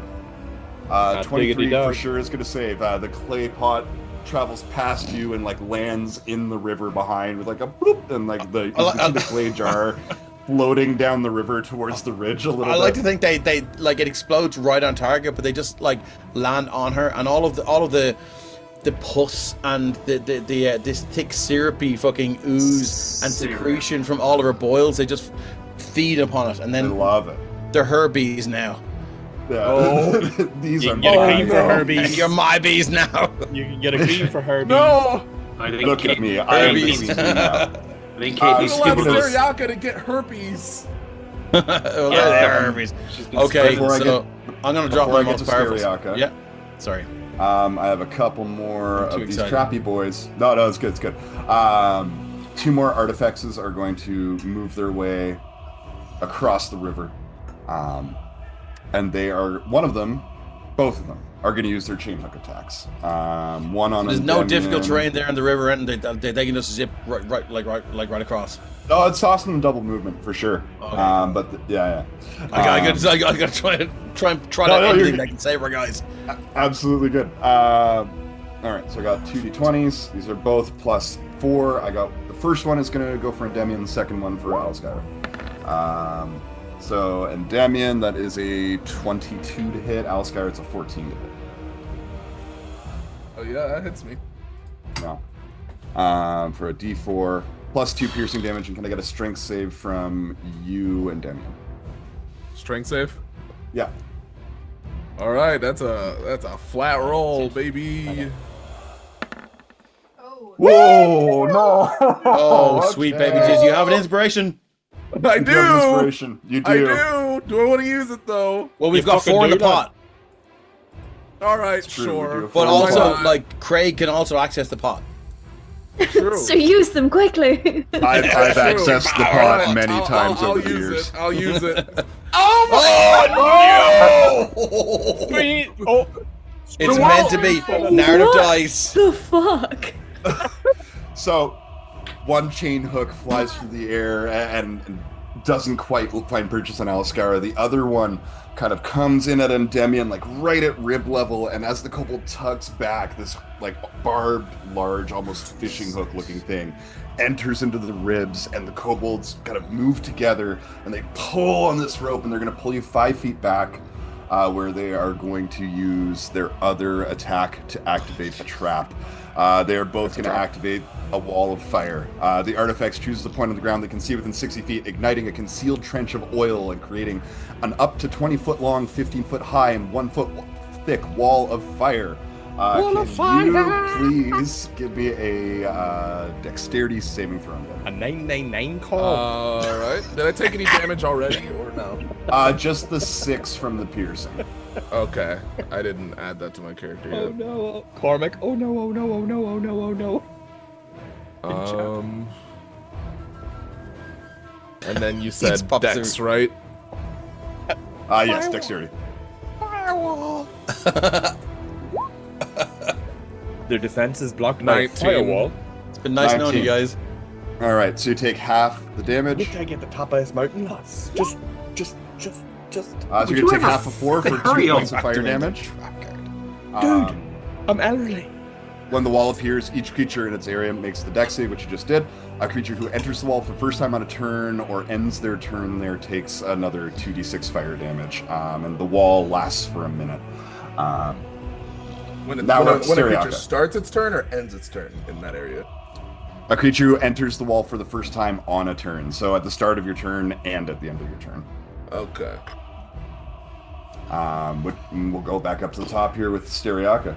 Okay, so Stereaka is looking around and she sees her ruse has it's failed, and so there's a deep sense of disappointment in her because she's always been a changeling, but she's never been good at I don't know, like just that whole subterfuge thing, and like even back in the jail cell, she made a bollocks of it. She slipped back into her old voice and all the rest of it. So she's angry, and she thinks back to her mother's, her hags being thrown on the pyre, and she thinks back to these tormentors, these paladins of torment. She summons her mothers again, and she smothers. Return to me in my hour of need. And bring those wrongfully slain by your executioners. And she's going to cast Unnatural Causes at top level.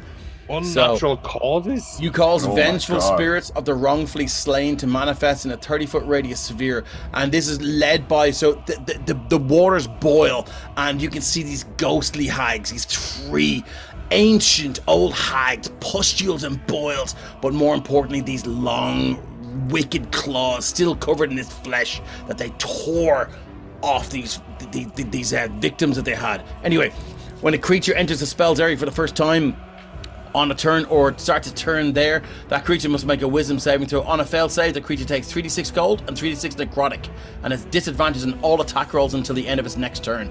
On a successful save, the creature takes half damage and doesn't have disadvantage. So I'm gonna I've been playing with this measure tool here, so I'm gonna try and get everyone in it. Everyone, welcome to the fucking pain. Here we go. I'm gonna click linger, and this might take a minute. No, it's centered on a point you choose, not centered on you. Excuse me. No. I put an aura. But I would argue that, like, she's not going to be damaged by it if she's in it. Given it's her spell. It doesn't state it, but I would say in the same way that, like, if you cast a fireball on yourself, like, you're still gonna take the damage. Let me just tweak that. Do you know what? Fuck it. It's her mother's. Love her and aren't going to hurt. No, her mother's did most of the damage that she's endured to this day. She So did. I She think gonna it's if she dies here, if she dies, she dies. So let me go. If she that's dies, not right. she dies. I'm gonna have to. Just give me 1 second. So she's in it. Then let's get fucking everyone in it. So she's gonna try and not. So this might take a sec. Just give me 1 minute too. Not a problem at all. Sindle's in there, so we're gonna go there. Nope. Lower to both. You scared? Why a square? That's a 30-foot radius square. Oh, sphere. Sorry, yeah. Yeah, that's. I was about to say. My am I missing something? bad. That was my mistake. Not a problem. There. You're not Rumi anymore. Okay. No, you're Ava again. How are you going to fight demons? You gonna fight some demons for me? Oh, Jesus. Break my headset. And he's fighting loads of monsters and he's killing them all. Can you tell your daddy his cooking was really, really bad? Maybe. Please, it would make us really happy. In the game, he thought he was cooking really well, but he cooked really bad, and he was really unhappy about it. It was kind of funny. So, please say maybe. Okay. You better be good. You better be making me think. Yeah. So could I argue that that's 31.5, but I could catch all those if I moved it slightly back and save it? I'm not gonna fuss over 1.5 feet. Cool. So there we Get go. my So I need cooking is everyone really in there, bad. including me, to make a wisdom saving throw, DC 15, or take 66 damage. 66? Yeah. I'm gonna start with the lizard folk commander here. He's got a flat roll. 17. Can I use my reaction? Yep. I'm gonna use my reaction to hex him, and make him give him. I think it's a D8 that he has to subtract from that roll. Give me 1 second. Stereac is class. I don't know what it is yet. So I just believe hold you. on. This is Kobold Press's. Yeah. It's so good. It's so good. Ironic because she's gonna use it to press some kobolds. Yeah. Yay! Let me just go off my hex. There's some of them. Okay, There's so some. cool. So here we go. Third level. So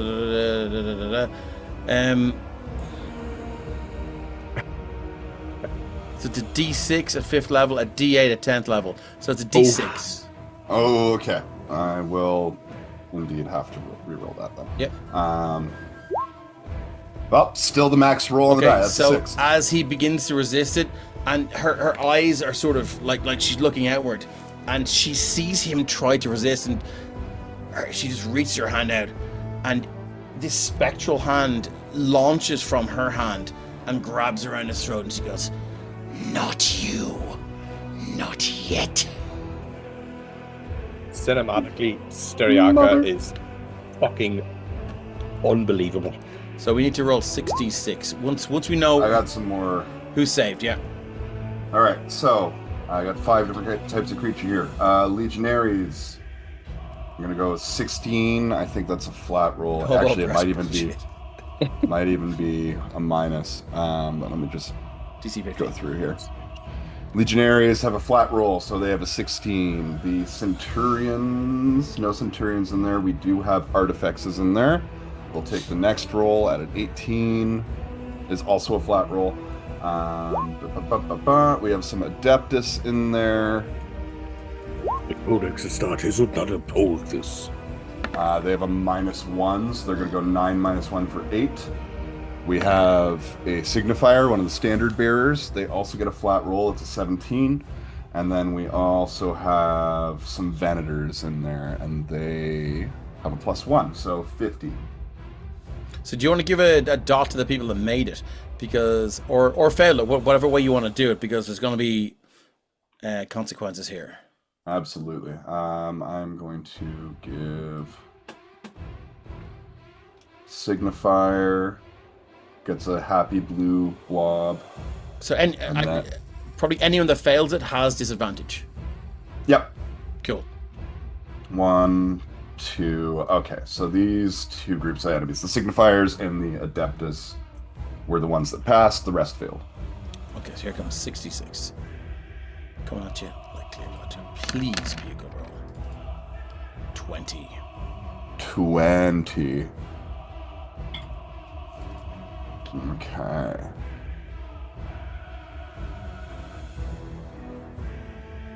One, 2, 3, 4. Bloodied. Oh my god. So the duration is up to 10 No, minutes. Kryn! So she is concentrating on this. Okay.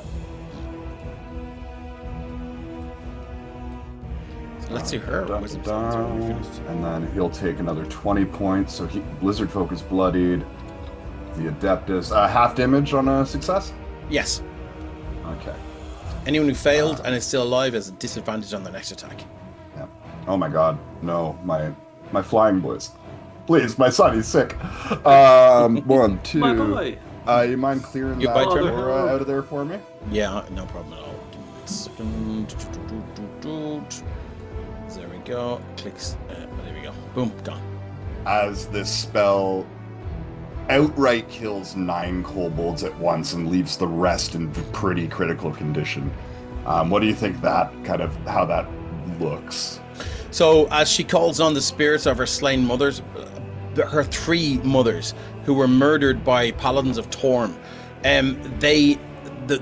this whole stream bubbles. It begins to boil as they climb out now.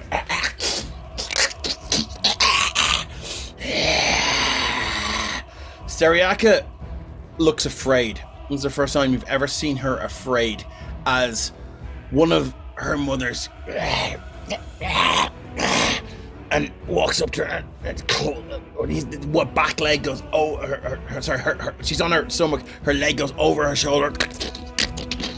She climbs over to Stereaka and goes boop, and then boops her on the nose, and then just and so you can see Stereaka's mothers they're the vanguard of this charge, but you see thousands of wrongfully slain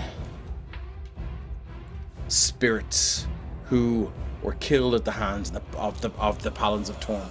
And who is to judge who is slain wrongfully or rightly? But if you meet your end at the blade of a paladin of Torm, the last thing that goes through your mind is, I was slain wrongly.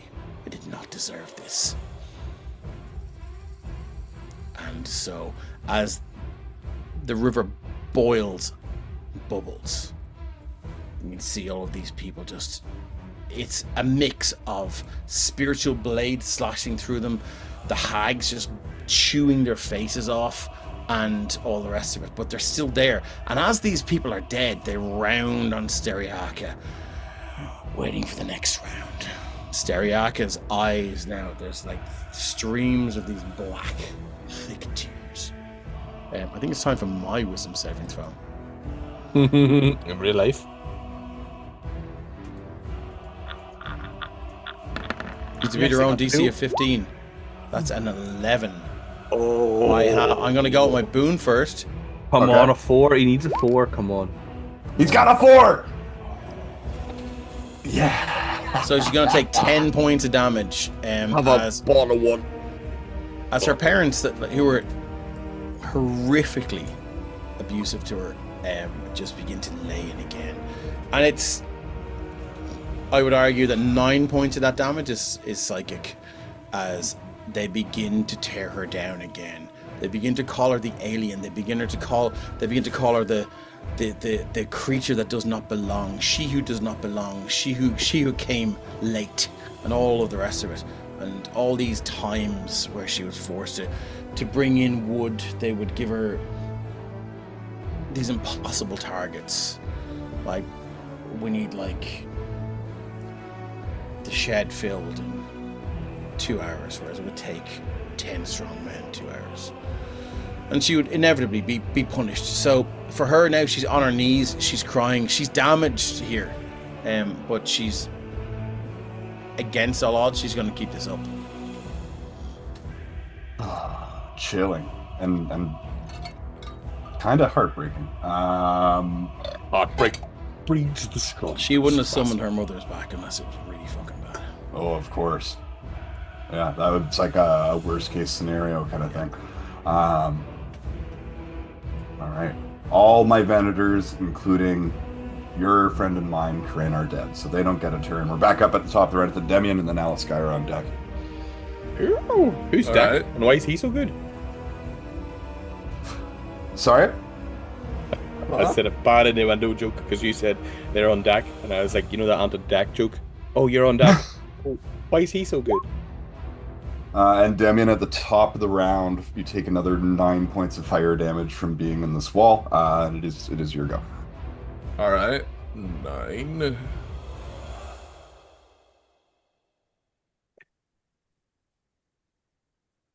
Oop. Don't do that. I accidentally erased my health instead of subtracting it. Ooh, hold on. Oh, No, too There we much! go. nope, you're There we dead. go. 2, we need to be going up, not down. He cast power I'm word. going to delete. step. This is delete. Control Z. I'm gonna Control step Z. over Control Z, here. Control Z. Use my bonus action to cast Healing Word on Aliskira. You can see as I just reach. I'm not even looking at her. I just kind of reach my hand backwards, and you can see healing magic leave my hand and like cover her and start healing her. You get 44 plus 10. That's 54. Yeah, I was gonna.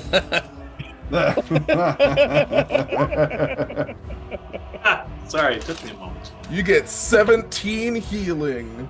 Thank you so much. 17 life back. I'm so strong again. Are both of the kobolds concentrating on this firewall, or just one? No, it's a previously lain trap, so they don't need to maintain concentration on it. Oh, okay. Never mind then. So I'm just going to look. I'm just gonna look over at the one in front of me, this one right here, and I'm just going to attack it with my vengeful blade, just because. Once again, I don't know what it is with me and fire, but I keep getting the fire traps. And I promise it's not personal. I keep shooting Dave with acid arrows too. I don't know what's wrong. Oh, yeah. I mean, like, it's every fucking round. And I'm like one of the only people here that doesn't resist fire. I'm sick, man. What do you want from me?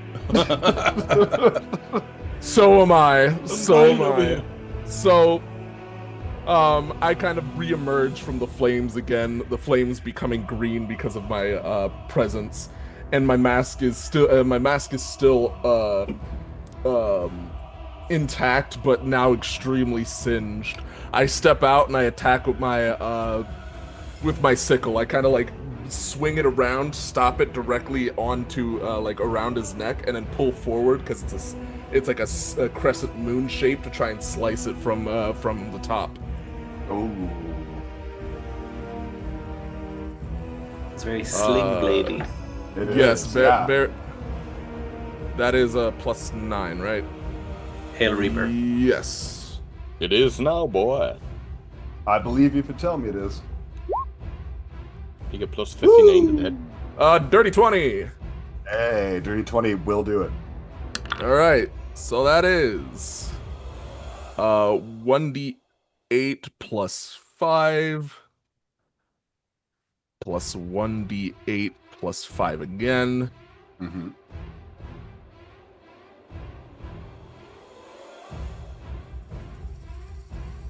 Roll 2d8, so it's 2d8 plus 10 or 11. Am I entering in the command row? Oh, that's why. There you go. 22 Ooh. damage. Ooh, very nice. That is gonna bloody this kobold for sure. All right, and that'll be the end of my turn.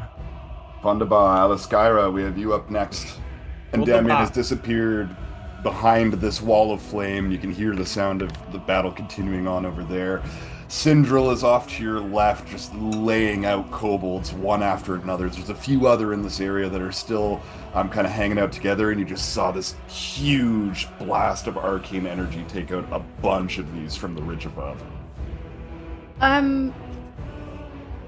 So I think in this moment, like before, because time is weird, before the sort of healing magic comes across from Endymion, and her health is that low, she's hurt.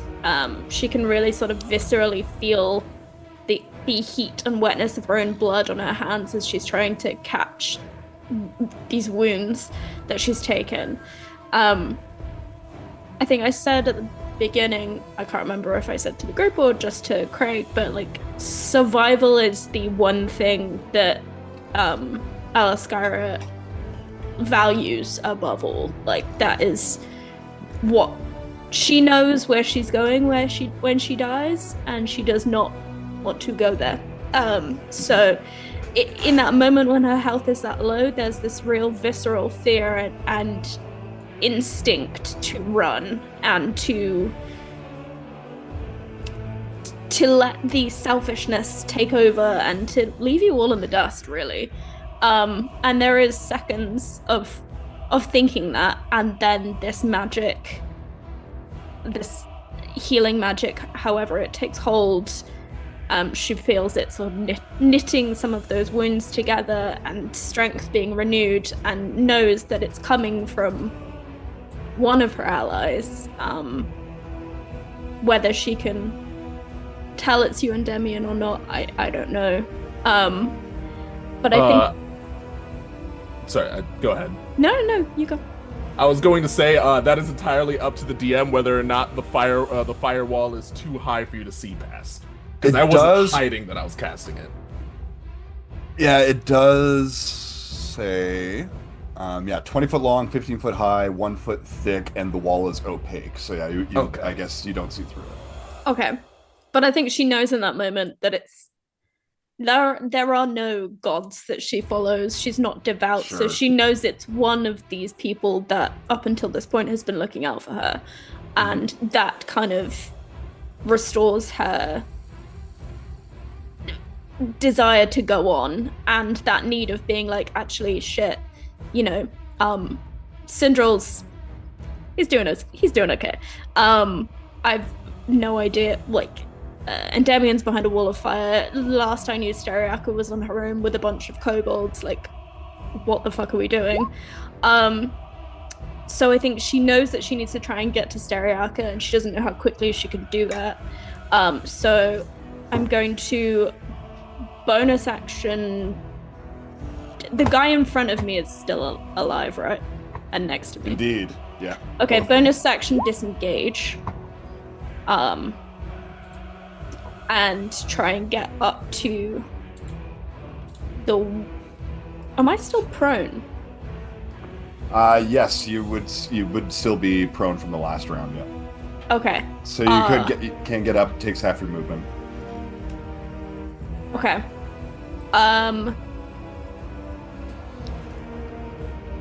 Okay. That kind of fudges what I was gonna do. Shoot. Okay. I will. Yeah. I'll just bonus action disengage. Get Nice. to the wall, which I think I can do. Is that like 15, 20? Yeah. And then I will use my action to dash out the wall and get to Lovely. Stereaka. All right, can you roll me a D100, please? Yeah. Fucking D100s, man. 46. Ooh. You get up there without issue. First time in this whole session. Hello, friendo.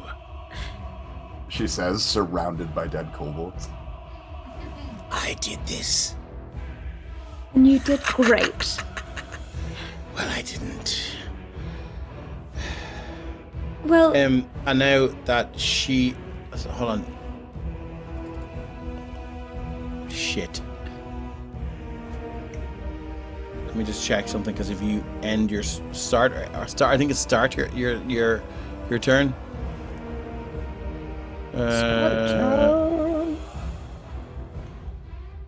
Creature enters this area for the first time. So if Stereaka so she is like, she's concentrating on this motherfucker being torn apart, but when she sees Ataskyra enter, she drops the spell. Interesting. sorry, is that gonna fuck up what you were doing? It's okay. And she said, "Hello, friend. Look what I did. It seems I will have to cook up another recipe for him." So long as you're all right, I'm sure we've got plenty that we can do together. Mm-hmm. Friends. Exactly. I think that's my turn. So she's not concentrating on the spell anymore. Okay, good to know. All right, signifiers. They are going to move in. One closing the distance between Endymion and itself. It's got to use all its movement to get there. And then it is going to use its bonus action to use Glory to the Legion. It gets to do this once a day. The signifier in each ally within 30 feet of them who can hear them regains 5 hit points. So just all around the middle ridge here, that some of the cuts and burns and wounds that the kobolds have start to stitch themselves up a bit. Not a significant amount, but you can see they are at a little bit better shape than they were. What are we talking? Before. 1 hit point, 3 hit points? 5 hit points worth. Oh, bollocks. He told me the number. And the signifier on the other side of the firewall is going to do the same thing with their bonus action, giving another 5 points of healing to all kobolds within 30 feet of it. And then they are both going to use their action to initiate a shield wall formation. So 1, Spartans! 2. This guy gets pretty close, not quite. And then on the left-hand side of the firewall, they're going to tighten up their formation a little bit here. 1. The one off to Syndral's left is just going to have to move in a little bit closer. And then the artifacts A little bit closer. is going to come down from the ridge above, end up at the bottom of there. And that is going to be the signifier's turn. Just going to bring us to our lizard folk friend,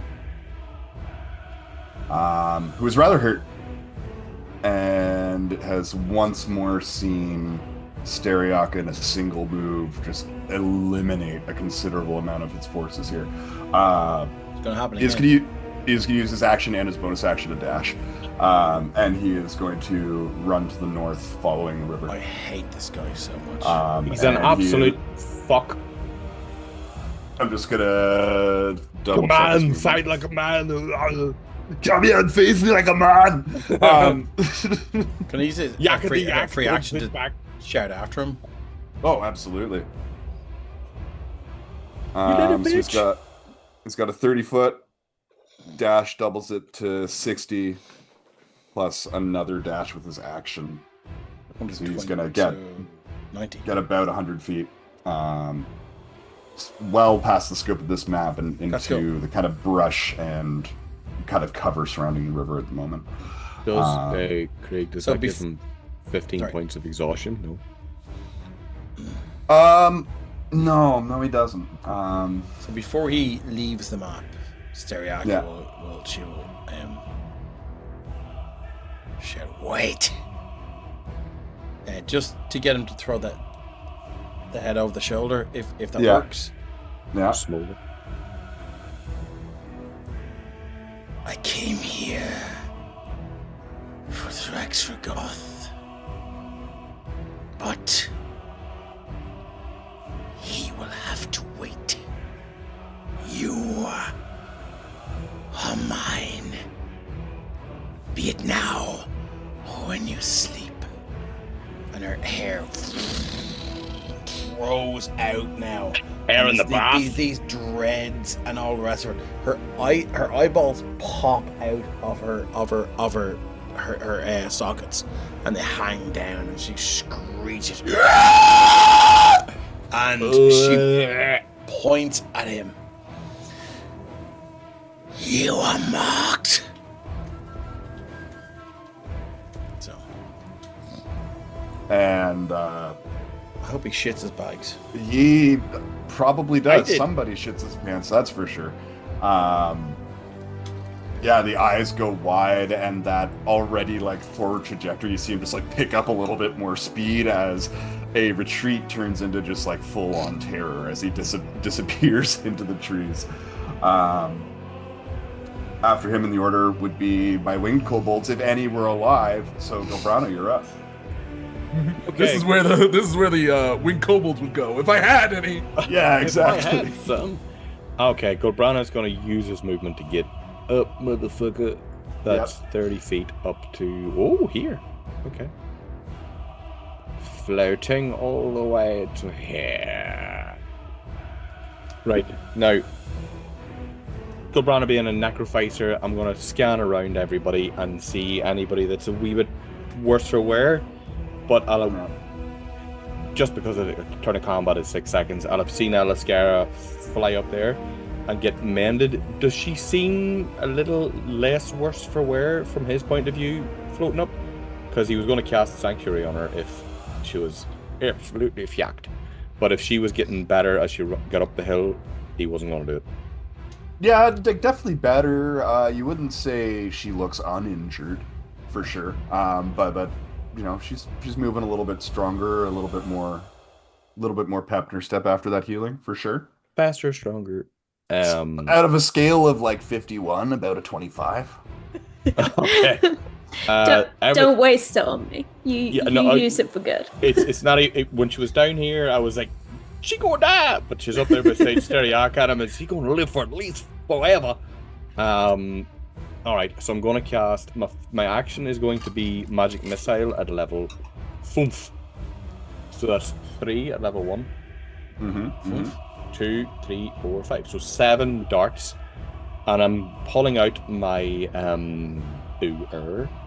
my arcane focus, which is the arcane firearm, which I got from my dream, which is the crossbow, which is now... It still looks like the toy crossbow, but it's now more skeletal, and there is sinew in between it.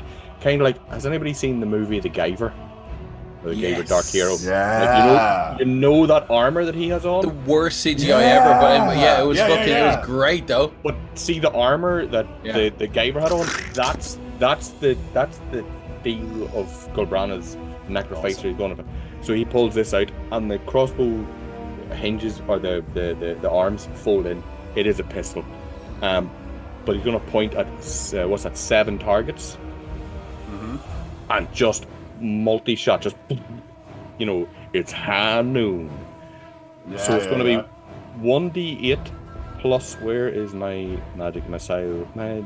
Missile de Magique at 5th level.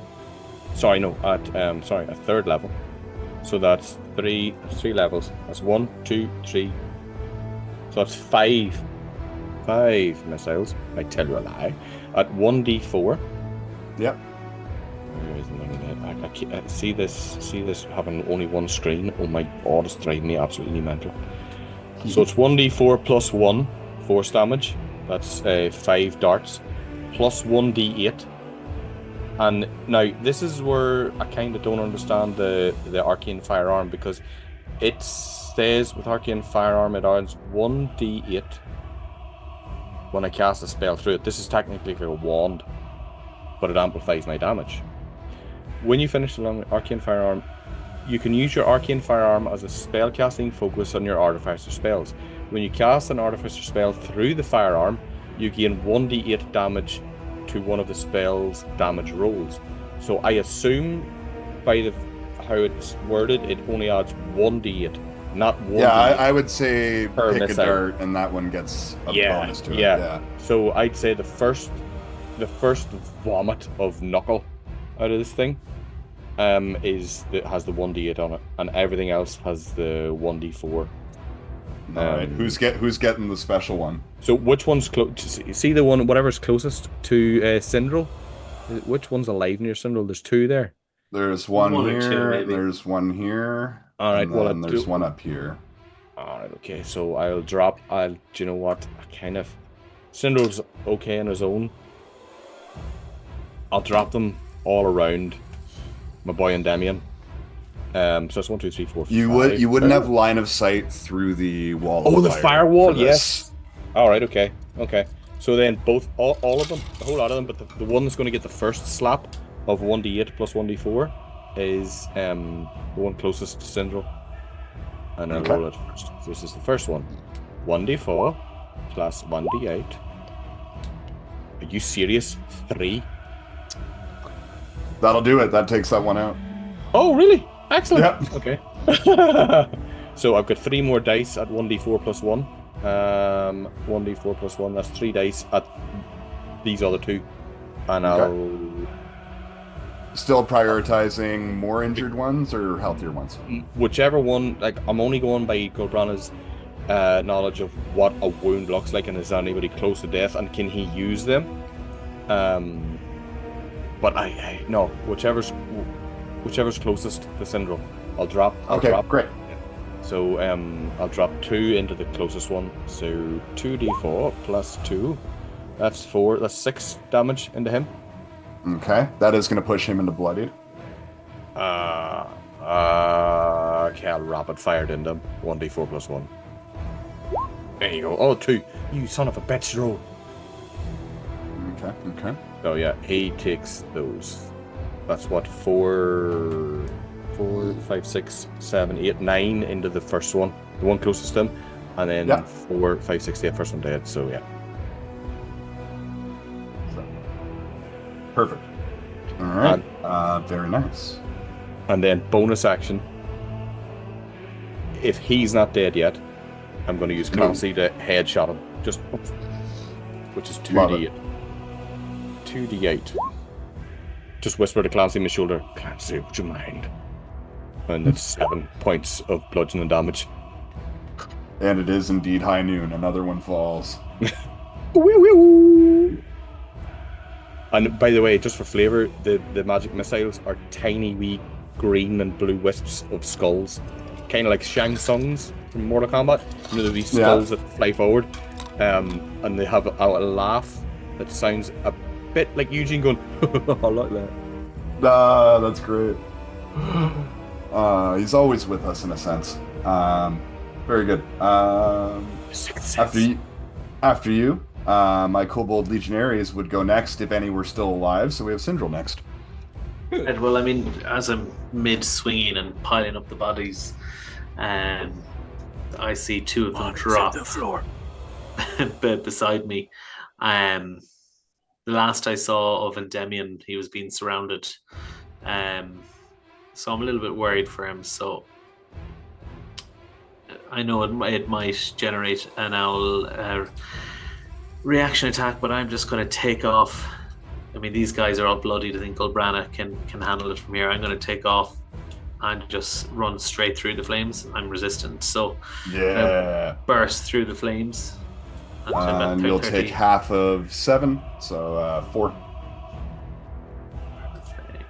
4.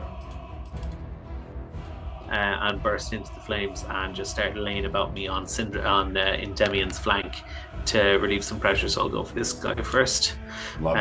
I'm going to use my bonus action to ignite my Flame Tongue Maul. Woo! So just like as I run through the wall of flame, I just drag it on the ground through the flame so that it ignites, almost like striking a match off the already on fire ground. So I was like up, and as I burst through, I just land on the first guy here. Since like when I was burning, it changed the fire to green. Would that mean you have green fire on your maul now? Very Almost. awesome. Yeah, green with Almost certainly. red with wee green flickers on the top. So I'd say very nice. Like the 21 Keller to gas hit. is running out. 21 will hit. That's 33 damage on him. Mm-hmm. And like kind of, as I crack down, spin around and to the side of this gentleman right here, I will take my second attack. Love it. I'll take that. Oh yeah. So something tells me I'm not going to need it, but so that is that's a 12, 9, 20, 21 points damage, and then let's roll. Hey, Sparkles Mandy, thanks for the boon. It's for anyone in need. So maybe we could put that into the pool. So We don't have a boon pool, so it's either Syndril or me. Yeah. so Who's getting the bull? The bool. it's about 40, 50 points of damage. Sorry, plus 2d6, so it's 12, 7 plus 7, and then 21. Yeah, it's coming up on like 49 points damage or something on that. I don't think we need to.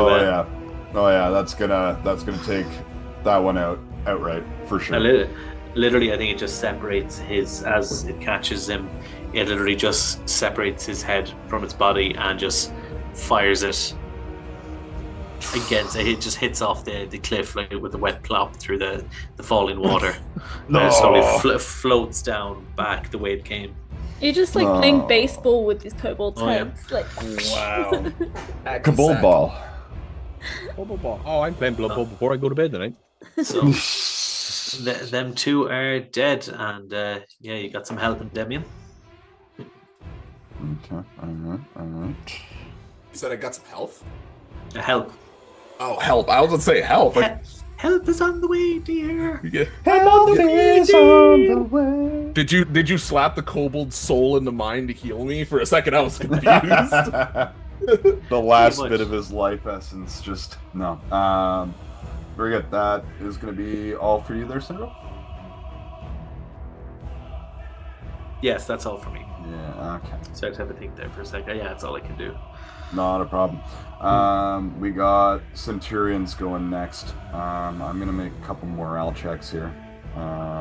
Literally 2. I cannot run. They're in this life. So the Okay. furthest away Centurions, this guy over here on the river, and then this guy all the way over here on the left, they are going to use their action to dash, and they are going to try and get out of here. One disappears into the trees fairly quickly. The other one is going to get into the tree cover, running off to the east. The remaining ones are going to stay.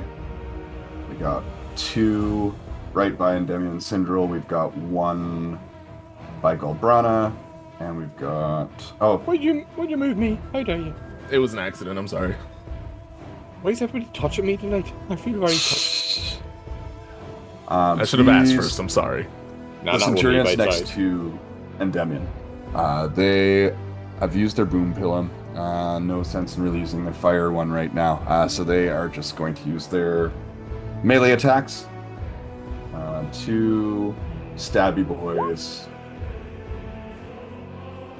19 and a 14. So I think just the one, right? Yeah, sure. Yeah, sure. Yeah, whatever. No, I was just debating on whether or not I wanted to use shield for this, but Oh, okay. Fair enough. It's gonna do another 7 points of piercing damage. The one next to Golbrana is gonna adjust. He has not used his boom pillium yet, so he's gonna throw one of these explosive spears Sorry, his towards what? Golbrana. Boom pillium. These Okay. spears, the pilliums. Wow. Yeah, there's one with explosives on it. It sounds like a song lyric. Boom pillium. Boom pillium. It's my favorite Boom news pillium. single. Boom pillium. I feel like they should have a Jamaican guy in the middle eight. Go in the middle Yes. with the boom billion, Oh, up yeah. da, da, da, ba, da, boom billion. Something like that. What you doing on my boom pillion? Can You I wag get wag. another a Constitution save from you, Golbrana. And I can do fuck all with shield here. It is not a roll to hit, unfortunately. You are I'm never giving you my character sheet again in my entire life, you fucker. Con save. No, con save? Con save, yeah. Get it up, yeah, boy. Oh, I gotta use my boon because I have one. It could make the difference. You need a 4. I do have a boon. Whoever give me the boon, I will lick your earballs. I swear to Jesus. Your earballs? Yeah. You're not going to get many more boons after that. Your earballs. I mean, you- Is to get the tongue right in the canal. Oh, I got a 4, Oh my god, he got a 4! I might just keep it going. disincentivize people from giving you boons. If Okay. just right here, this is an earball. So you are not knocked prone. You are not deafened as this thing explodes. You take half the damage, so 4 points of thunder damage. Down to I'm only on can't believe. Can I stare at this son of a bitch? Like whatever these plumes were that were around me, the clouds and the spores. This is one of those pots full of shit. Yeah, it's not necessarily the same thing. It's more of, if you think of like a crude homemade like C4 on a fuse attached to That's a alright, spear. I'm from the north of Ireland. Do we know what that is? It's called Yeah, you've never seen that before ever, right? yeah, I don't have 3 of them here. Yeah, no one does. So Golbrana's gonna like get down with his hands on his knees like that on the flesh thing, like just with a disappointed look. What the fuck was that? You know, take the damage and you can see like his beard starting to singe and there's maybe cuts up his face, but he's looking at him like, is that really the extent of your fervor? And then whatever he's going to do next, I know what he's going to do next, but his hands are going to do shit. Wonderful. The remaining artifacts, I believe there are only 2 left. Yeah, 1 just died. The remaining 2 are bloodied. 1 above Endymion. 1 kind of back over on the left-hand side. Yep. I think maybe. Back over. No, they're all dead up there. Yes, they are. So, I think the one that's next to Endymion doesn't really have much in the way of traps. It's used it twice, and they can only do it twice a day. So he is just going to use his multi-attack, make 2 chain hook attacks against Endymion. Alright, so, Vengeful Blade, when they make an attack or cast a spell, they take the 2d8 necrotic damage. Okay, alright. That's the lingering one. So 13 plus 4 for 17, and 10 plus 4 for 14. Neither of them hit, and he takes 8. Very nice. Alright, he's going to take 8 points of damage, which I think... No, almost takes him down. The one on the opposite side is going to, again, like pull like this lasso with this large grappling hook end out and swing it once, twice, and throw it towards Golbrana. This one is a roll to hit. So we'll see if shield will apply here. Fucking, it doesn't matter. He's going to cast shield. Dirty 20. Yeah, it does. Yeah. So where is my shield at level 1? Shield is plus 5. I've got an 18, so it's a 23. Golbrana's just gonna like. There's no cinematic to this. He's just gonna like a fuck off. Like there's a fly around his head. Ugh. Like he's disgusted with his attempt. Like, ugh. Like you ask a math teacher. Math teacher says, "What's the circumference of a circle?" And you say, 4 squares. And he's, ugh. slaps the air with his hand. Yeah, no cinematic with it, just a disgusted whop. There's like a little Omni-Man in there, just a little bit. Okay. Which is going to brace the Stereaka. And Ademian, you are on deck. All right, cool. Stereaka will look at Alaskyra and, you okay? And the head will get in a little bit and she'll come up and to get the courage to say, friend. I'm okay, friend. I've seen you better. I'll live.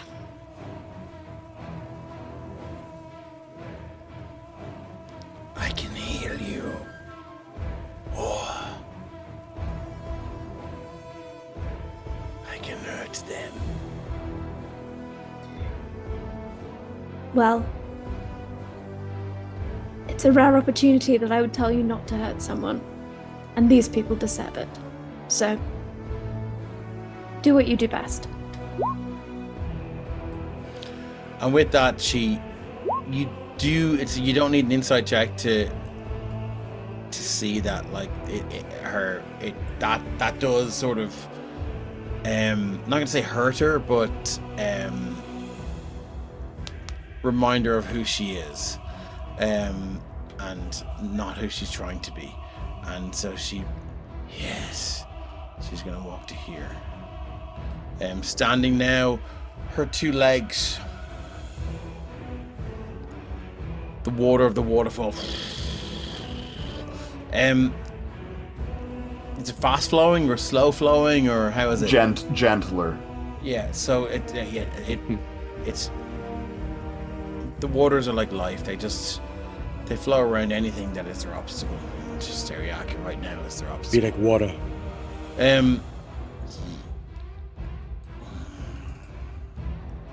He's going to drop a fireball, but it's there's too many people in the way. So I think what she's going to do, she's going to. So who looks the best here? It would be this line of, enemies or friends? Enemies. Who isn't feeling the best here? These three down here. But if I had to target one, who looks the healthiest? The freshest would be the signifier, the standard bearer, and the centaur. Let's go. Okay, so she's gonna drop a. Do you know what? Let's just do a firebolt, because we need to keep the old keep the spell slots. So I'm gonna go. There we go. Does her fireball look like a nuclear missile filled with flame? It's like, or like a bottle of Calpol? It still won't roll to hit. Was that a 16 to hit or 16 damage?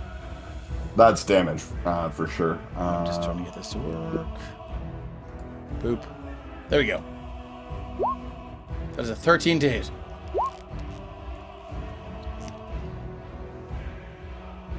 Not quite. Do you have a boon? I do, but and do you know what? I don't know it's going to be 3 points of damage. So, in the interest of fairness, I would have used the boon if I didn't see the damage. So I will roll the boon. It's like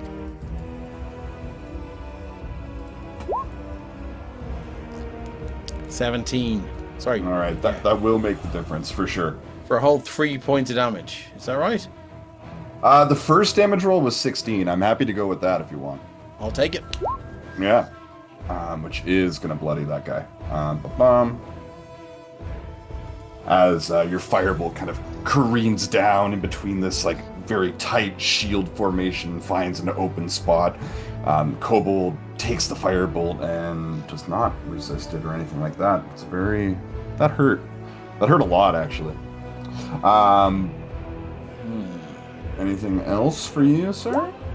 Let's see if I have a.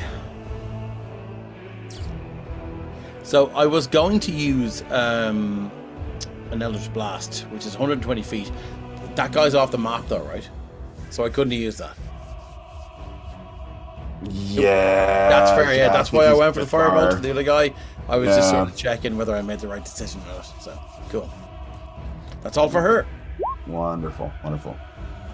Bring us to the top of the round with Endemion and then Alaskyra. All right, so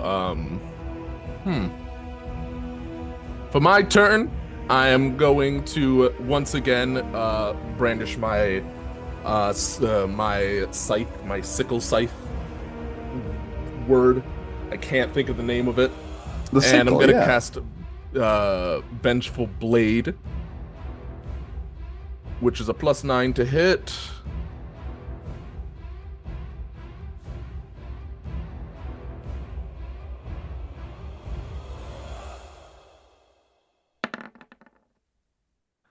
Does a 12 hit?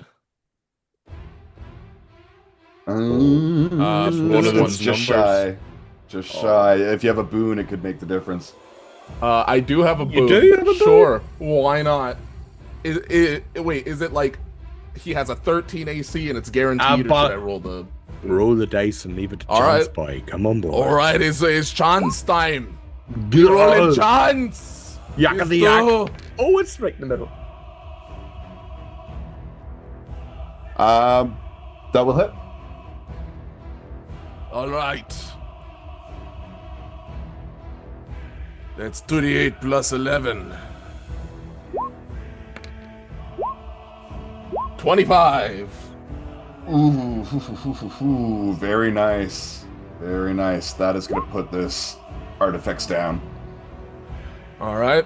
And then bonus action, I'm going to cast that spell again on this other one. Yeah. Athletics.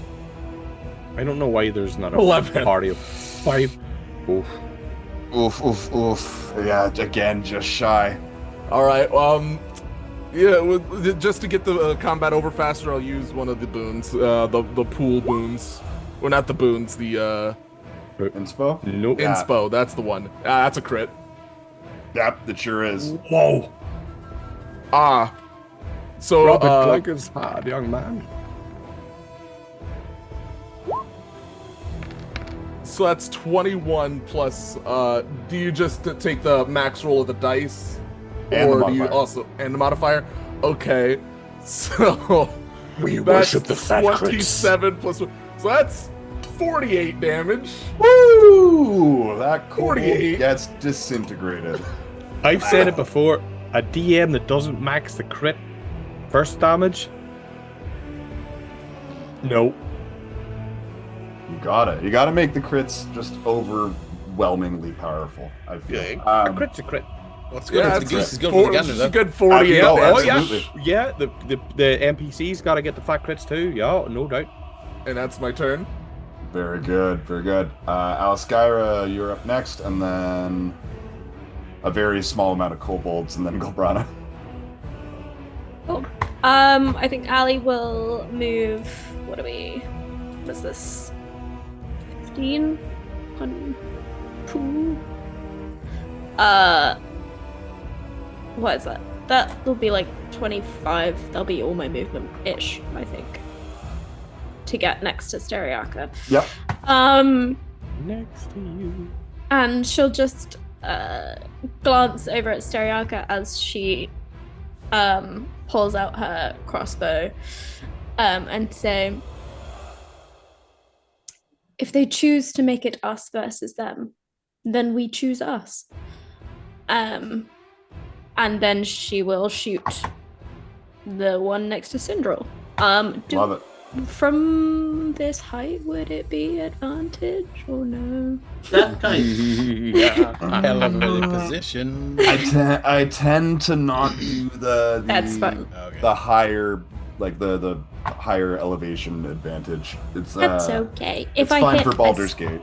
You have It's- to ask. Yeah, you gotta ask. Listen, Baldur's Gate's older than most people that play D&D right now, so it's fine. Does a 20 hit? Oh yes. Okay, then that will include sneak attack. Whoa! What? Whoa! Wow. She hit him in the face with the whole cupboard. Yeah, absolutely. 25 points all in, eh? That is going to That's outright fancy. kill that Centurion, who otherwise had not taken any damage. Wow. Oh, wow. There We got a is the sniper. Krankenwagen. How How is Endymion looking from here? You know, fairly. It's hard with like the mask is a little damaged, but like with all the clothes he's wearing, it's hard to really tell. But there's a lot of blood. You know, on roughly scale of 75, about a 32. On an arbitrary scale. Yeah, totally Okay. random. Then she will, she'll do a little healing word on you as well. That's my bonus action.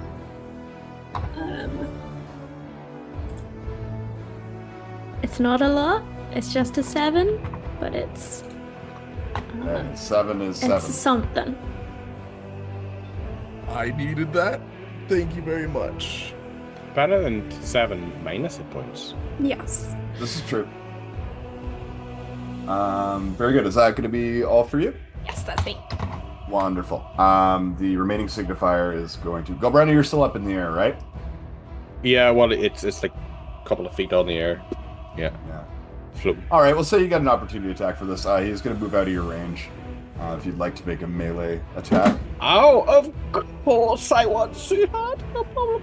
I'm going to hit him with my quarterstaff. 'cause Love it's it. the only thing I have. So he's trying to get away, and Gilbrana's like drops the necroficer, and it's just this geezer in his 40s with a stick. Oi! With a fucking a 13 to hit. Do you have a boon? Oh, do I have a boon? I can't see. I don't think I do. Let's see. No, I don't have a boon. No I don't have boon. There is inspiration there. Oh, I will. Yeah. I'm dragging it. Yeah, why not? Because why Okay. not? Do I have to use my quarterstaff or could I use my sling? It's got to be a melee weapon. What if I hit him with a rock that I'm going to shoot him with the sling? No, it's quarterstaff. Oh, that fuck off. That's 7. Yeah, I missed him twice. Ooh. Yeah, he gets by without it. Yeah. And then when He might be a gunslinger, but in a knife fight, he's covering his eyes and crying. he's bringing a staff to a knife fight. Very good. It's going to stop about 10 feet away from where it started. And then it is going to call in another shield wall formation. One here. And artifacts moves up. Oh, this kind of reminds me of what do you call him? Soldier character with do you remember? These are the bravest kobolds ever. Like everyone else is dead around them, and they're Oh, still yeah. Why they're- fucking going. That's- Oh, yeah. They're not kobolds, they're kobolds. Oh, very good. Very good. Funny joke. Its action is to call in this new formation, and it's used its once a day bonus action. So that's gonna be it for this guy, They've got big old kobolds. Yeah, which will kobold. bring us to Galbrana. Gobran is just gonna watch him walk away as he swings a stick and go like, "That's fantastically cute." And then from his shoulders to his neck, his 2 arms are just gonna fucking burst into that neon green and blue flame. Like, but it's my turn, and I'm going to pop my feature, which is Meta Magic Adept. I'm going to use one of them, and I'm using Twin Spell for Witch Bolt. Witch Bolt? Very nice. Yeah, that bolt, yes. And I'm going to drop it at level 3, just Ooh. because. Oh I no. can.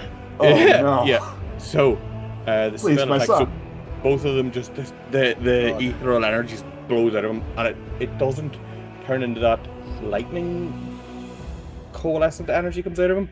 Its bases all start to pour out of his arms. All the scars that he's cut on himself from every murder he's done, they all pull out of his face. Different faces: an old woman, a small child, a man. There's a weird dog, kobold face. All of these sort of intermingle and come into a channel, and they all roll towards both of them. Get it, bitch! That's a natural one. I'm pulling from the inspiration pool. I've got what? All of a sudden, Seriaka looks at Aliskara and goes, "Suddenly he's more attractive." There's a 26, so that's from the first hit. Yeah. Have to roll Which for one the is that second hitting? Whichever one's closest, and then the Okay. second one's going to go to the second one. whichever's Right. furthest. They are both 14. bloodied. This should That's go 21. well. That's a 21. Both will hit. Yeah, both will hit. And that is... Which bolt is... Go away, dice thingy. That is... Ooh, Jesus Christ. 3rd level. That is 40-12. Yeah, it's not great. It's not great for these kobolds anyway. I've never seen 40-12 points in damage. 40-12. Oh, I rolled it twice, by the way. Take the first roll. 38. 40-12. 38 points of damage. Oof. Just blowing them into shit. And Yeah, absolutely. Clancy, as my bonus action, is still on my shoulder, tracking anything that is still beating a blood through its veins. That isn't one of my friends. Closest one would be this Centurion not 10 feet away.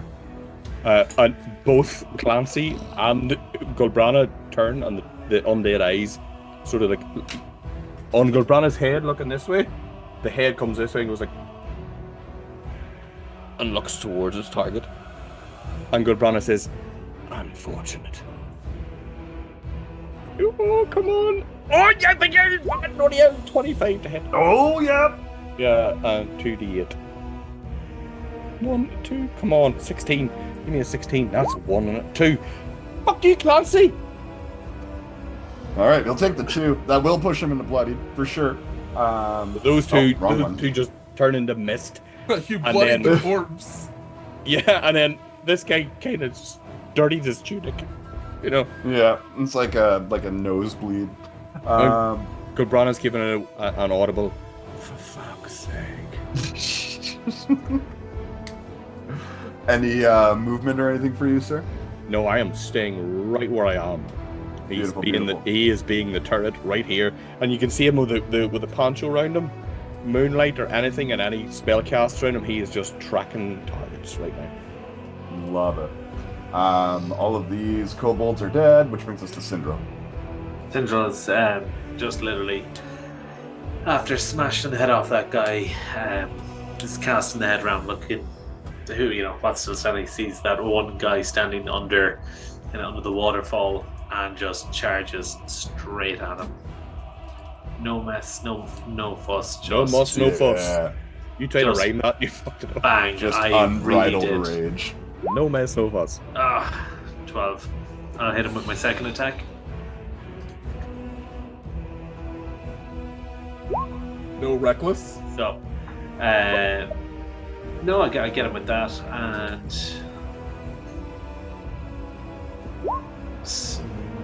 24 points of damage. Oh my gosh. Fuck Jesus. Yeah, that instantly kills this otherwise unharmed kobold. Right through the armor, right through all of his padding, just obliterated. I'm telling you now, neither of us are going to roll that high ever again. No, fucking that's used up all my good karma. Bad karma. Oh my gosh. So, yeah, I mean, it's a little bit of movement. I can't see that last guy from my new vantage point there, can I? Is the wall of fire still blocked? I would say he's close enough, like up on the rocks that are at the base of that cliff. You probably got line of sight on him. So, let's see, so that was 1, 2, 3, so 1, 2. If I have to run through the fire again, that's no problem, but I'm just going to get here and once again just channel, and boom! Nipple lightning. So, Beauty. You take another 10 fire, reduced to 5 on your way through.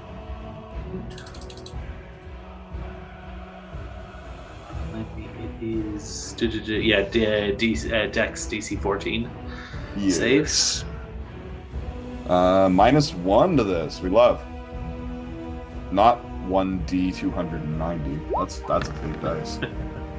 Oh, it was almost a nat 20, but it was an 8 -1 for a 7. Beautiful. So, so I had 2 points of damage. I'd say like the mist in the air and the water in the air kind of diffuses the pure bolt of lightning a little bit when it hits him. Catches a bit of the ambient energy from it, but not maybe a direct shot. All right. A D200. I wanted Oh to my see gosh. if it worked. I just wanted to see if it worked. Oh, Tony will roll whatever kind of dice you put into it. It's crazy. All right, which will bring us to this last remaining Centurion who is going to make a sort of final stand of sorts. He has used his boom pillion, so he's not going to do that. Yeah, he's just got to go all in on a melee attack back at Sindril. He is not going to surrender. It's a 9 to hit.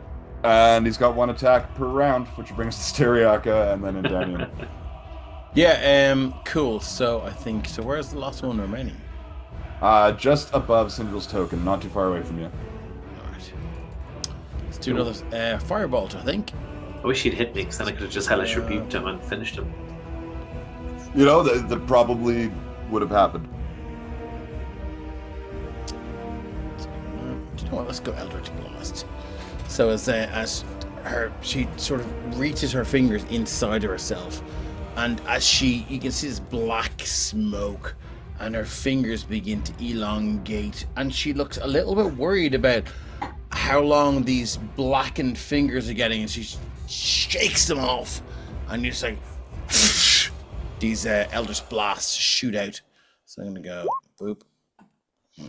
Yeah, I think she has several of them. I think it's at this level. You should have at at least 2. I really don't know why it's not doing it the way I wanted to. There we go. First one, 17. Yeah. Oh, what? What's going on here? What is happening? What is going on? So I got 17 to what? She doesn't have an advantage, so let's go 17 as a hit for. Where's the damage? It's right below it, so 9 points of damage. Thank you. It's so confusing with new D&D rules and character sheets. And the second one is 14? 14 was to hit, 7 was the damage. 7, yeah, perfect. So 2. That's all she's got. Oh, but it's rolling crit damage. I know, right? But that's just... So just the first of the 2 rolls. Which will bring us to 3 hit points, which is enough to bring this one down. Perfect. Leaving just a husk left over. Now, I know we've been sending some messages back and forth here, and I know that I've totally lost track of time, and we're like already almost 3 hours in here. Would you all like to go another 10 minutes, just call it for the night, or would we like to take 5, come back, and maybe do another half hour or so? Happy to take 5 and do a half hour, but like not another half hour combat though. No, we're done with combat for the session. Yeah. Fuck me. My family's asleep, so I'm here to 3 in the morning. You forgot about that one group of kobolds over there. Yeah, the parachutes that were coming down. Yeah. You forgot about right. the zeppelin above us that's carrying an entire platoon of kobolds. Look at the size of Alice's cat. I'm not gonna lie, like I was so into this as it was playing out that like I think I looked at my clock and I was like, oh my god, it's already been 2 hours and 20 But minutes. that's what happens with combat. That's what happens with combat. You're like, you play it in your brain and you're like, especially as such a popular, like, surrounded, outnumbered. It wasn't just like standard against a handful of enemies. They were everywhere. Listen. Craig made the best move, and he kept the cannon. Let's take down 5, in the corner. and then we'll come back for maybe half an hour if that's cool. Yeah, absolutely. Let's do that right now. Thanks everyone for tuning in. We'll be back for another half hour or so in a few minutes. Cool.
Barnacles. Welcome back, everyone, to the last little bit of episode 5 of Dice Size Tales. We'll hop back into the action in just a sec, but first I've got a few blurbs that I'd like to share with all of you about some games we got coming on in the next week here on Twitch. Tomorrow we will have the Software Saga with GM Dave, who is, I'm not on the Twitch, but he's somewhere in one of these directions from where I am. The Software Saga continues on Friday, and the party are still reeling from the news of the death of the merciless household manservant Boothby at the hands of the vengeful imp that once served the Carved Witch. But the war is upon the continent of Sophron, and the party must persevere against all the kingdom has to throw at them. Meanwhile, Valdar has sent the zealot Ned north to the gnomish city of Krasnokin Fram Snogafar. Did I get it that time? Krasnokin from Nogafar, yeah. Yes! To retrieve the mother of one Eryxium Grim. With so much in play and so much at stake, how can the party truly make a difference in this epic conflict? Dave, do you have anything you want to tag on to the end of that? Or Yeah, from so on a continent where 2,000 years ago, everything draconic was wiped out with a doomsday machine. We're starting to see the re-emergence of dragons, and people are shit scared. So first off, we had a white dragon emerge, and the white dragon immediately is flying to the coldest part of the continent it can, and it's going to recruit yetis and frost giants, and it's going to indenture them, and then now it's going to have it's going to fly out. It misses its horde. It has to create a new horde. So yeah, but I think other dragons are going to wake up too. It's not going to be about the humanoids anymore. For the horde. Things are going to change around here. I think so, yeah. It's going to be good fun. Yeah, I love that. Looking forward to that. And then next Tuesday is Against the Crimson Queen, which is our Shadow Dark game here on the Emerald Collective. Okay. After coming face to face with a member of Hell's dread nobility and refusing his offer of power, the party are even more determined in their quest to defeat the Crimson Queen and the diabolical forces she has aligned herself with.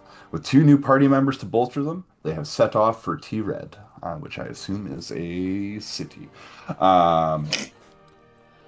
And then next Thursday, after a string of weeks with Dice Size Tales, next Thursday we have Rebirth of the Graven King.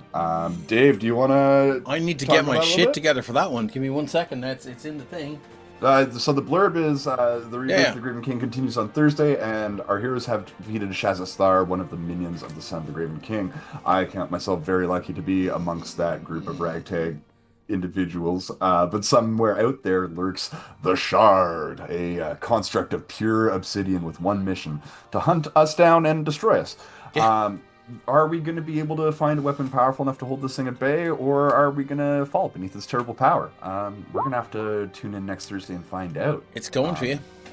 Yeah, it is. It is relentless and sort of inevitable, and I love it. And then, I believe that's what we got going on the next week. I haven't missed anything, I don't think. We don't have any one-shots or anything. Nope. Very good. So before we pop back in, I forgot to do our Patreon shout-out at the big top of the episode, so I just wanted to shout out Christian now. I feel like I shout Christian out all the time, but it is totally worth it. He has been with us since before day one, since the long, long ago in the dark times, and we love him so much. He plays in Softhrone and was our house techno master for quite a while before Kate took over, and love having you around, buddy. Love having you. Played in Candlekeep as well. Yeah, played in Candlekeep as well. So Christian, wherever you are, whatever you're doing right now, man, we love you, and we'll see you around the campfire. Hopping back in. For those who may just be joining us, the party has a moment of calm following a very rigorous, intense combat against a legion of kobolds fighting in these very sort of strict, tight, militaristic patterns. It's rather unusual for folk of their kind, but proving to be a bit of a challenge. Now that things have calmed down, what's going on next here, my friends? Sindril kind of lets the as the kind of the rage leaves him, he lets his massive maul kind of drop to the ground, and he just kind of slumps to the ground, and just looks forlorn. He looks like ashamed as he kind of looks at the blood and the viscera all over his hands. He's like almost, he's almost welling up. Goldbrana's gonna shift up on the old flash carpet towards which he will call the sisters, and I'm gonna rest a hand on both their shoulders. I'm gonna pop 2 cure wounds on both of them. Feck it, why not? I'm gonna use 2 level 2 spell slots. Why not? For cure wounds. That's 44 plus 8. You both get this. Boom. 29 hit points. Those wee ethereal faces all peel out of him and into you, and you'll heal up. And he's with his hands on both your shoulders, like the inside shoulders. It was them or us, and I'm glad we have you on our side. Let's not make tomorrow our last. And then he just like the 4-man slap, boom boom, walks away before he sheds a tear. And you hear a wee echo from his head. Yeah, it was kind of fun, wasn't it? Yeah.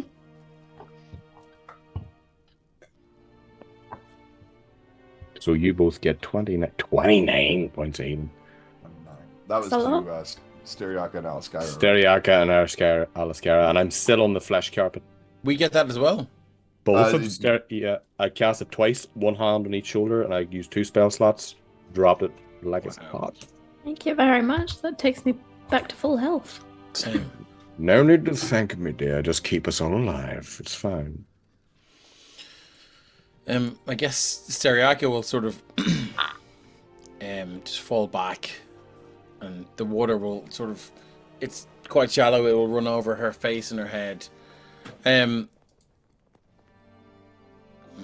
She was hurt, she was damaged, but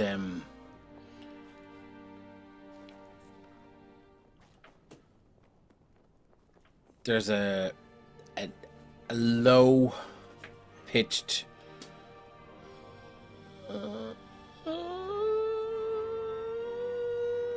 she doesn't even know she's doing it, and it's her body begins to rack, and it's before Goldbrana gets here. This is her body begins to rack and throb. And we've all been kids when you've had that terrible crying fit, and after you've got that weird inhale that's like born of pure anxiety. Stereaka is just lying, the water's rushing over her, and if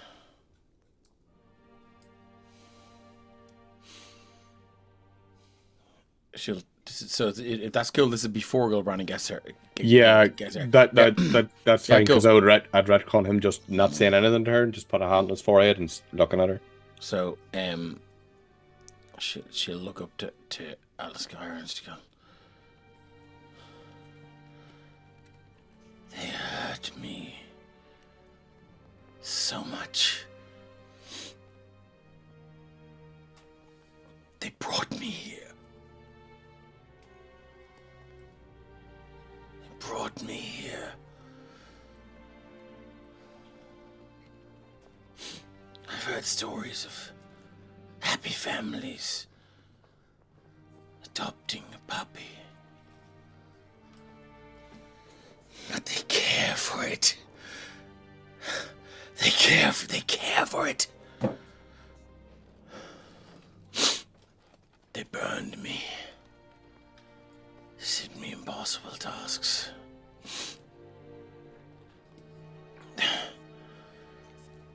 I did them. I could never succeed. I was never good enough. That's fine. It's not. The paladins came for them. They burned them. They burned them. It would have been it.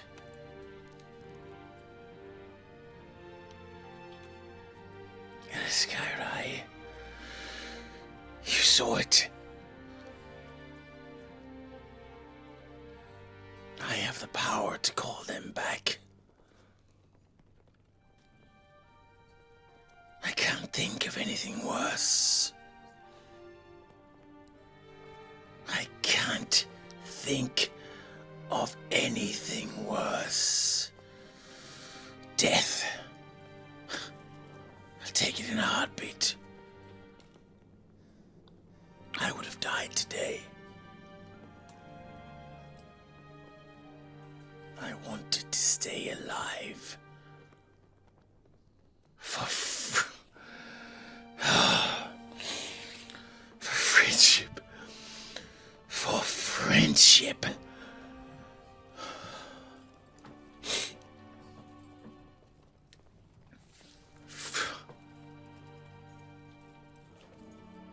I've never felt as weak as I do now. Solitude is strength. Solitude is strength. Solitude is strength. Just my song. I'm not a bard like you. There are no verses and choruses. There's only I have is the intro. Solace is strength. Solace is strength. Solitude is strength. This is all before the heal? Yeah. This is just a moment between Syriaca and Aliskari, if that's alright. Why? Yeah.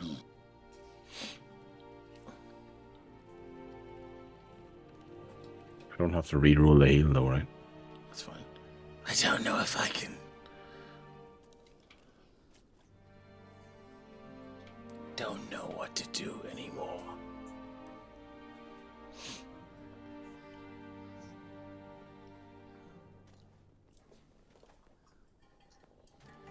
I think Ali sits down in the water and just lets it wash some of the blood off her hands and through her clothes. Kind of lets the cold of it bring a kind of numbness to the surface. And she doesn't quite look at you, she just looks ahead at this sort of mountainous forest view. I don't know what you experienced or the things that have made you see the world the way you do, that make you desperate for death over survival, and that you would happily throw your life away until now. But for me it is the reverse, in that what waits for me beyond is far more terrifying than the life here, and I would do anything to survive. And there is... What waits for you? family. And what... Until now, I would have run. And I would have chosen to survive. But the thing that stopped you from dying and made you stay, friendship, is the thing that stopped me from running and choosing to live. In the end, I faced the thing that I am most afraid of, risking my life. and you've faced what you're most afraid of. And I don't know whether that's right or wrong, but I feel both weak and strong for it. But I think our friends...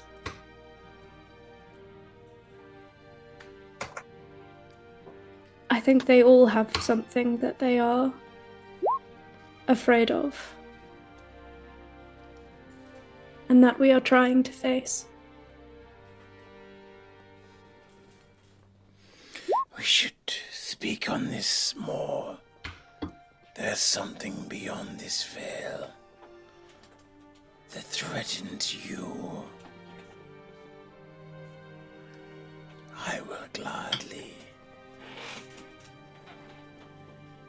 go to it first. Soften it up, as it were.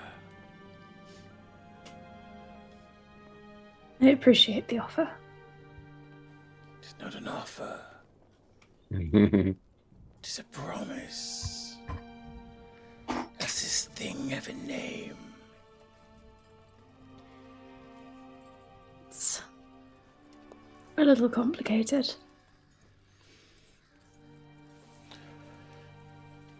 Is there any situation in when we have the tavern where all the slovenly gentlemen have waddled off to sleep, and the fire's burning low? The shutters are across the windows, so even if it is the morning, we shall not know of it. If we share one of those moments, would you tell me? Not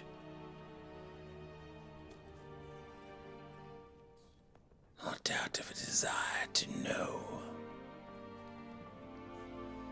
but out of a desire to help.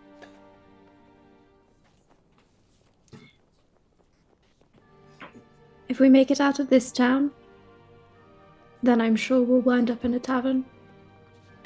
And we can certainly have that conversation. But know that it's not one I have lightly. Conversations are not things I have lightly, so I'm still learning this guy, but and she's already lost her other pinky, so she'll put up the remaining one.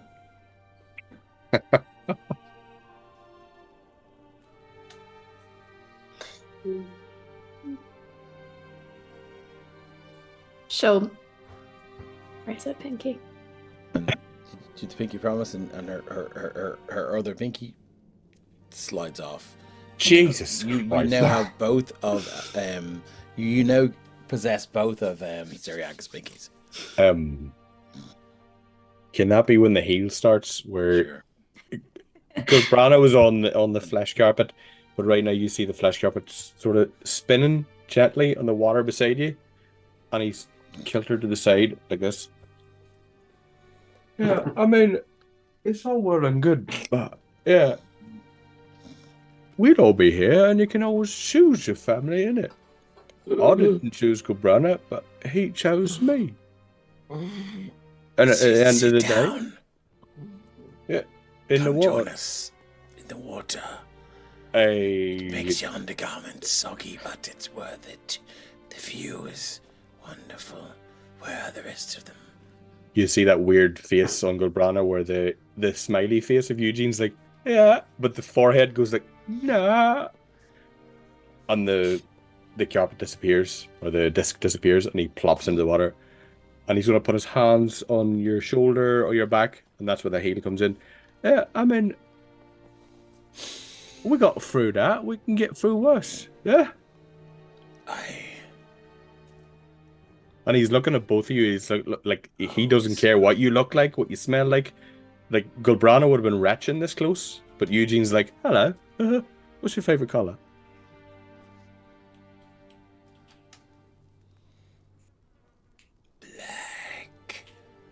Well, mine's orange. It's nice. Makes me feel warm. But we survived, didn't we? Huh? And she'll lean in and go, aren't you happy you survived? Well, yeah. Yeah, my big brother was doing it for me. I didn't have to do nothing. I was just sitting there with my arms folded, eyes crossed, legs crossed. I don't know what that means. Neither do I, really. I'm 7. I'm sorry, what? Yeah. You're 7. Yeah, I'm only 7. Gubrana was 16. Yeah. What do you mean was? Well, about 30 years ago. I don't know, quick math. And you can see his forehead and the eye. One eye's blue and one eye's brown, with his V for control. And he's like, it's like.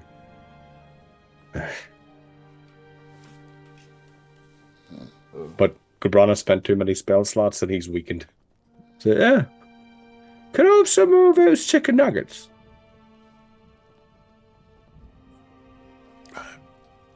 Where is Sindral? Yes. Yeah. He was down there cutting people up. I saw him. He's quite effective doing that, yeah. Can we see Sindral and Endymion clearly from where we are? Oh, yeah, most certainly. They're right down below you on the next ridge. Can we see? I know Sindral said that he looked kind of traumatized. That ridge is full of bodies, so he's kind of walked over to one of the only clear areas there where he is now beside the running water. He's left his maul behind. He's just sitting at the edge, kind of feet over the edge, just kind of shoulders hunched, just back to everyone silently. Oh, Maybe thinking of another river somewhere else. Wandering river. Sindral. He just you see the head kind of slightly turned your cog, and then he just turns back, looks the way he was, and just ignores. I think Ali casts message from where we are, and just says, "We're here when you're ready to talk, darling."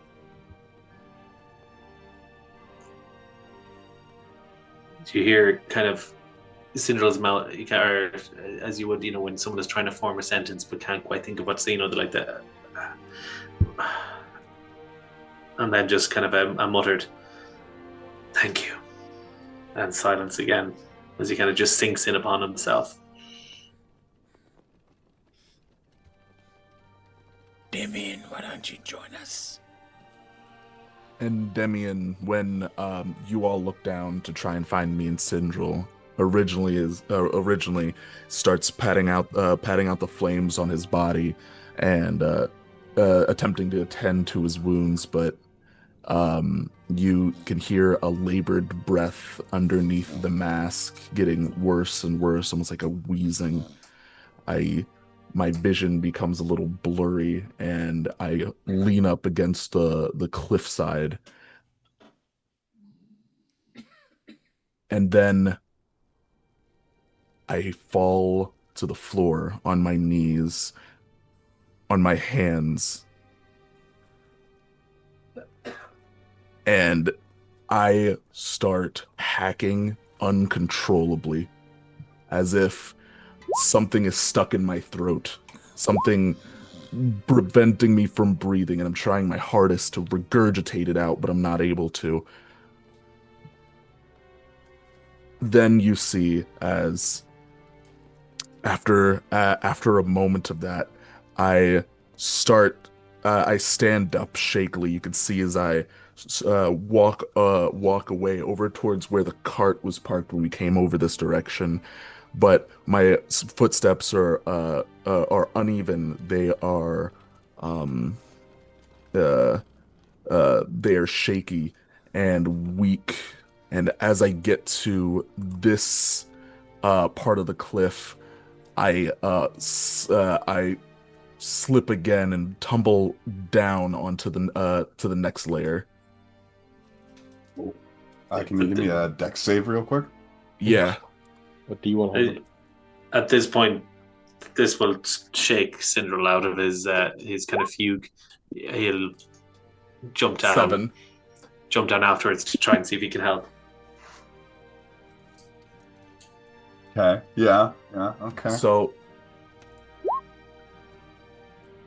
I think if Take we're another- seeing this, Alec will start climbing down to the level he was on to go towards him. Bam. as you start coming down, I say, "Don't get close. Don't get close. Stay back." And I remove the mask, and then I begin to puke, vomiting up not only just like the contents of my stomach from the meals that I've had the other day, but also viscous blood almost kind of congealed onto the floor. And I take labored breaths trying to catch up with myself, and then I throw up again. Is this the And- first time Syndra would have seen you without your mask on? Depends, would you have gotten close enough to see that when I told you to stay back? I mean, I don't tend to listen very much, so I would have come over to the water's edge, not directly to you, but quite close. Concerned for you, but also a little bit concerned. I was like, God, I hope it's not my food that caused this. Yeah, it was. Was this does- nuggets? Is anybody No. else approaching? Is anybody think else at the- approaching, or is it just him?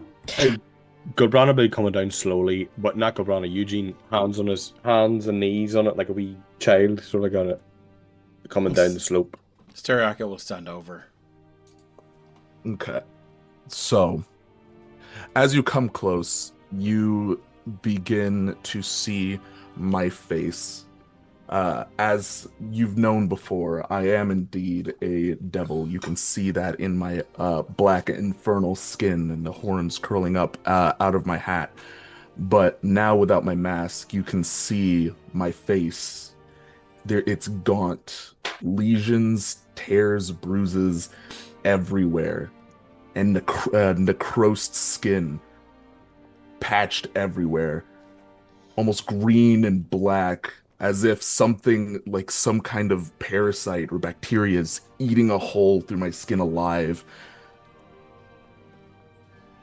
And when I notice you get close, I quickly put the mask back on. I told you to. I told you to stay back. It's kind of. You look like shit. I said, Jesus, like, it's not often I can say Steriaka looks better than someone. What's wrong?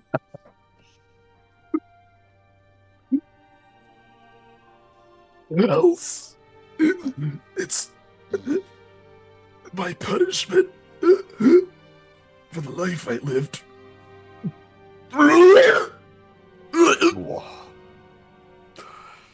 And I vomit again. Well, the Foley work is chilling.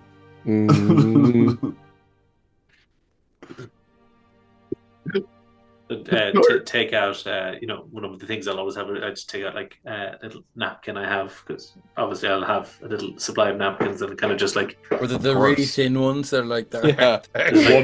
Reach it. As Pharaoh was like, here you go. Here you go. Here you go. The guard potion. Please. I think he said he wants to go to the ocean.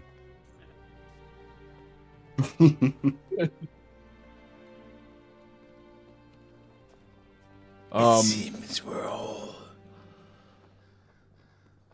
rather sick and damaged creatures, doesn't it? Syndrel, can you get him to the cart? Look up at Ali and look at him.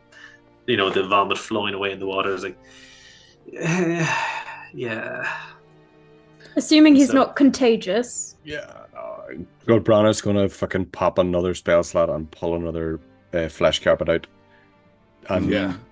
Yeah, and at this moment you see the eyebrows are down and the eyes are both that blue color. We can manage that, of course, my dear. And from underneath him you see the floating disc come up.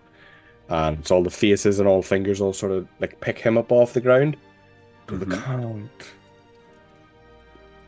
As I go over to the cart, when we get close enough, I stumble back onto my feet, and as soon as we get there, I stumble off of the platform, the floating disc, make my way into the back of the cart. I kind of like slam onto the side, using one arm to kind of balance myself because my legs are too weak to hold myself up, and with my right hand, I go through all of my supplies until I find one of the bottles.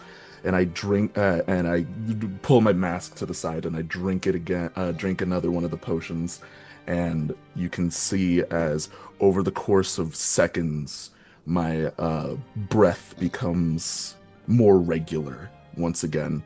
Oh, as an artificer to another artificer traveling with him, Gulbrana is going to get close and grab your wrist and say, "You never told me of your afflictions, sweetheart." And you can see now after the potion, after about like 1 minute, I'm able to pick myself back up, and my posture returns back to normal, almost as if nothing happened between before and now. Gulbrana is going to meet your posture as you move up. He's going to come up with you as you like raise yourself up, but you can see his hand on the arcane focus pistol just staring at you like, "Is this something we have to worry about? Is this something that you've been hiding?" Not something I've been hiding necessarily. Well, Never felt it pertinent to bring up, but well, it's my curse.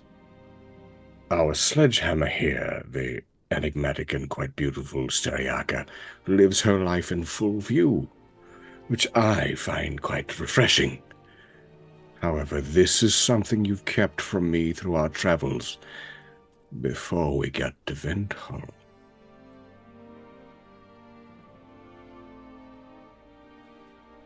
You asked me before if I was contagious. No, I'm going to ask you quite stringently and pointedly now. Are you a threat?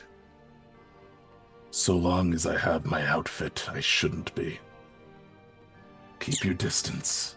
I'm going to give you one grave ultimatum. If you run out of your serum or come out of your costume for any longer than you need to, I will put this pistol to the back of your head and pull the trigger. I know what assails you, my friend. I won't have it brought on the rest of them. This is different. If you do that, and if it comes to that, I give you the permission to. But this is... I've told Steriaka about this. The life I lived before I was a con man. There's no sin in that. I went to villages, towns, and cities looking for the most desperate of the low of the low, people that are sick on their deathbed, and I'd promise them cures and medicines and witchcraft to cure those ailments. But they were snake oil. Well, I took advantage of them. Then there is a big fat sin in that. Yes. Neither I or Eugene will hold weight with that. The only thing we can do from here forward is to pay penance. Neither it's your physical attributes or your assailments. You stand up shoulder to shoulder with me and the rest of these fucking miserable scabs, and we do what we can. Yes. Or we die trying. Just know, from me to you, the amount of afflictions I have, if infecting anyone else, could kill a person within days. I don't wear this suit to protect others. I don't protect myself with the suit. A The Freudian suit. slip there, my friend. The suit was meant to protect others from me. And I'm going to walk as close as I can to him, like within millimeters. You didn't have to endure 2 portions of that son of a bitch's chicken nuggets and chips. If only. No. Sure. How I'm dare gonna- you? Turn around and step back and wheel onto Syndril. Can you whip up a soup or something? We're all weary. That would be nice. And while I'm doing that, my hand's behind me, gripping onto Endemion's hand and gripping it like, we're here. Don't fucking worry about it. If we're going down, we're going down together, and you're going first, you son of a bitch. Is Syndril going to ask for thanks first? I was going to say, can I make a soup? Does an owl bear shit in the woods? Of course I can make a goddamn soup. Okay, well, of course you can make a fucking soup. But contrary to the 2 portions of chicken nuggets, can you make a good soup? A hearty soup? One does not ruin chicken nuggets. One has to have the lacking palate to request them, which you did. As soon as you said lacking, the pistol's already buried in your forehead, and Gulbran is looking to the bottom of the card like, just continue the sentence. Actually, I think I might have a better suggestion than soup. I am a big fan of pastries. It's been a while since I've had one. Oh, the pistol's gone. Since I've been alive. A jambon would be fucking delightful right now. Yeah, a toaster strudel. Do you like them frozen? a nice cold Pop-Tart. Like them When frozen. If I see an Bottom room arcane temperature. microwave, I will destroy someone.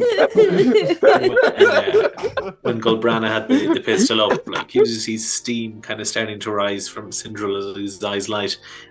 Then when he heard Endemion say about the pastry, he just kind of, his face falls. He was like, shit, I'm no good with baking. Fuck, I'm a cook, not a pastry chef. Are you saying this out loud or? No, he like internally, I'm like, Oh. fuck, my pastry skills are just subpar at best. I would not put my name to them. Shit, what am I gonna do? Listen, it's fine. A pastry chef folds exactly what he wants to. 2 questions, Endemion. Where did you get them? How are they so cold? I think that this is a lovely spot as we have this moment of peace and deciding what to eat before moving on to kind of fade away from this. Before we get our long rest, is what you mean. Yeah. Our long It's rest. only been gone Right. 2 hours. Right. Our level up. Central has a Seymour moment. What if I were to buy fast food and disguise it as my own cooking? Can I get the Gaver armor? Is that something that's going to happen? I mean, only time will tell, but I hope so.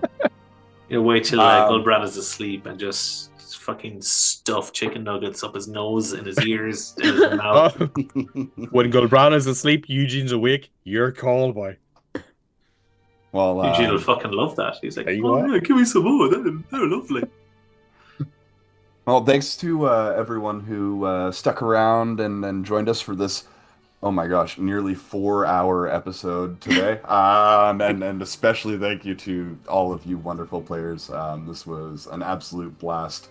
As always, we're going to be off stream for a couple weeks. Next week on Thursday, we got Rebirth of the Graven King with GM Dave and myself and a couple other great other players. And then the week following, we had something come down the pipe. I said it again. Now Dean's going to get on me about it. I'm not even going to say a word. No. You don't need to. But we have a special one shot that Wayne is running, right? No, it could possibly be Keith. Oh, possibly be yeah. Keith. Cool. Oh, okay, interesting. We're still working is that it out. kind of We're like still working is it maybe happening? Say again? Is that kind of in like the it may happen, it may not? Yeah, well, happen right now? he's hoping it will because it's 2 days before a local D&D in the castle here. So Oh, don't. Right. I couldn't make it this week. This year. you're not going. I can't. We can't get babysitters for the time of it, and I don't shut up. Okay, so how old are the kids? Are they old enough to look after themselves? She's 4. Laura can cast fireball. It'll be Yeah. grand. Just Yeah, do that'll be it. fine. No, she prefers to disintegrate. This is what I'm talking Yes. about, right? This is what I'm talking about. It's $1 million idea. I call it the babysitter, and I don't mean somebody comes in and looks after your child. I mean a Velcro sheet of wallpaper on the wall. Oh yeah. And then there's one of those wee things like gerbils have with water Yeah. for food and water, and then just a trough for poo and wee. Job done. And you have a date night edition where you have it up on the wall and you chuck her up on it, and it could be like DVD, dinner. I mean, Dragon's Den. When you say DVD, I can just imagine the child. You know the DVD screensaver? Yeah. That screensaver where you just go boo, boo. Yeah, it land on the DVD thing on the wall. It's like a projector up onto the wall. Yeah, Roberto has it. Yeah, you do. No, Dean, you'll save money. Just get one of those big puppy crates, fill it with saw chips, and the little the water bottle. And I mean, throw in a tablet. You're all right. 3 days. My child will last 45 minutes with chips in it. Done. Anywho, She will go through them. Yeah. So look, we'll work it out. So- If because there's a bunch of folks that were previously available but not available now, so it may or may not be going ahead. But we'll put it Okay, aside. well, yeah, we'll put a pin in that for now. Yeah. 2 weeks from now, we may have an awesome one shot with Keith. And if they are not on, I assume we will be back with Absolutely. Dice Size Tales. And if we are not back on that week, then we will see you on the 13th of November. We could even next. try Amazing. the Friday. Or we could even, we'll see. Oh, that's We'll see. Halloween, that's Fridays are Halloween. tough No, for no. me. That's my birthday, not happening. No, Anyway, no. we'll work it out on on that stream. day. Yeah, we'll work it out. Thanks again to the wonderful Kate for being the lady behind the magic, Thank you, doing Kate. all the awesome techno mistress duties. Thanks, Kate. Couple shout outs for art this session. Actually, also for next session, we're gonna see some really awesome maps from Kate as well, and I can't wait to share those with all of you. But as far as the map I used for today's session, that's from Cosmic Stew. You can find him on Patreon and all over a couple other sites on the internet. He's got a bunch, like a big library of free maps as well as some paid content. Really, really great stuff. I really love this map in particular. And all the music I used today, the combat music earlier was by Travis Savoy off of his Rime of the Frost Maiden soundtrack, as well as currently Tabletop Audio. This is Battle Requiem. You can find that on the Roll20 Jukebox. I think that's it. I think that's all I got. So yeah, thanks once again to everyone for tuning in. Shall we raid someone? We real should. quick? Thank you, Craig, for Yeah. fucking Yeah. creating such Yeah, an thank you, awesome Craig. world and convincing us that every session we are about to die. Yeah. Yeah, you know, Listen. you gotta Yeah. keep it alive. You know. Yeah, First fuck you, turn I get fuck you, put down and a Not Thank according to you, Craig. Yeah, No, I not will- according to you. Has anyone died yet? I nearly did. I But got did put you down a die? whole toilet thing. Did I you mean, die though? technically, I did die. Yes, you did. Yeah, Pre-campaign. Pre-campaign, But technically. technically, I did die. this is fair. I'm looking at English-speaking D&D right now. We got Curse of Strahd by the Guild. /raid. So Do that, /raid. Curse of Strahd. Yay. Ooh. Who? So if you look Why at are you Roll20, going after I'm just gonna Irina? put the channel name there. They got 7 viewers right now. So If you what's can the see name? it, The Guild the D&D Guild Club. D&D Club. What is it? All one word. Say Let's again. go in and just- And Dean Shush. Craig, what is it? It's the Guild Thank D&D you. Club. DND? DND. Thank you. Dean, shush. No, honest to God, sorry, because I just he said it 3 times, and you got the mic Right up here like that. and I was like, I cannot hear a fucking word. Did we do it? Yeah. We did it. We did do it. All right, folks. Thank you all for tuning in. Love you all we will so see much. you in a couple Cheers. weeks' time. And Later. until I see you next, I cast bless on all of you. Mwah, mwah. Craig, thanks so much. Oh, my pleasure, as always.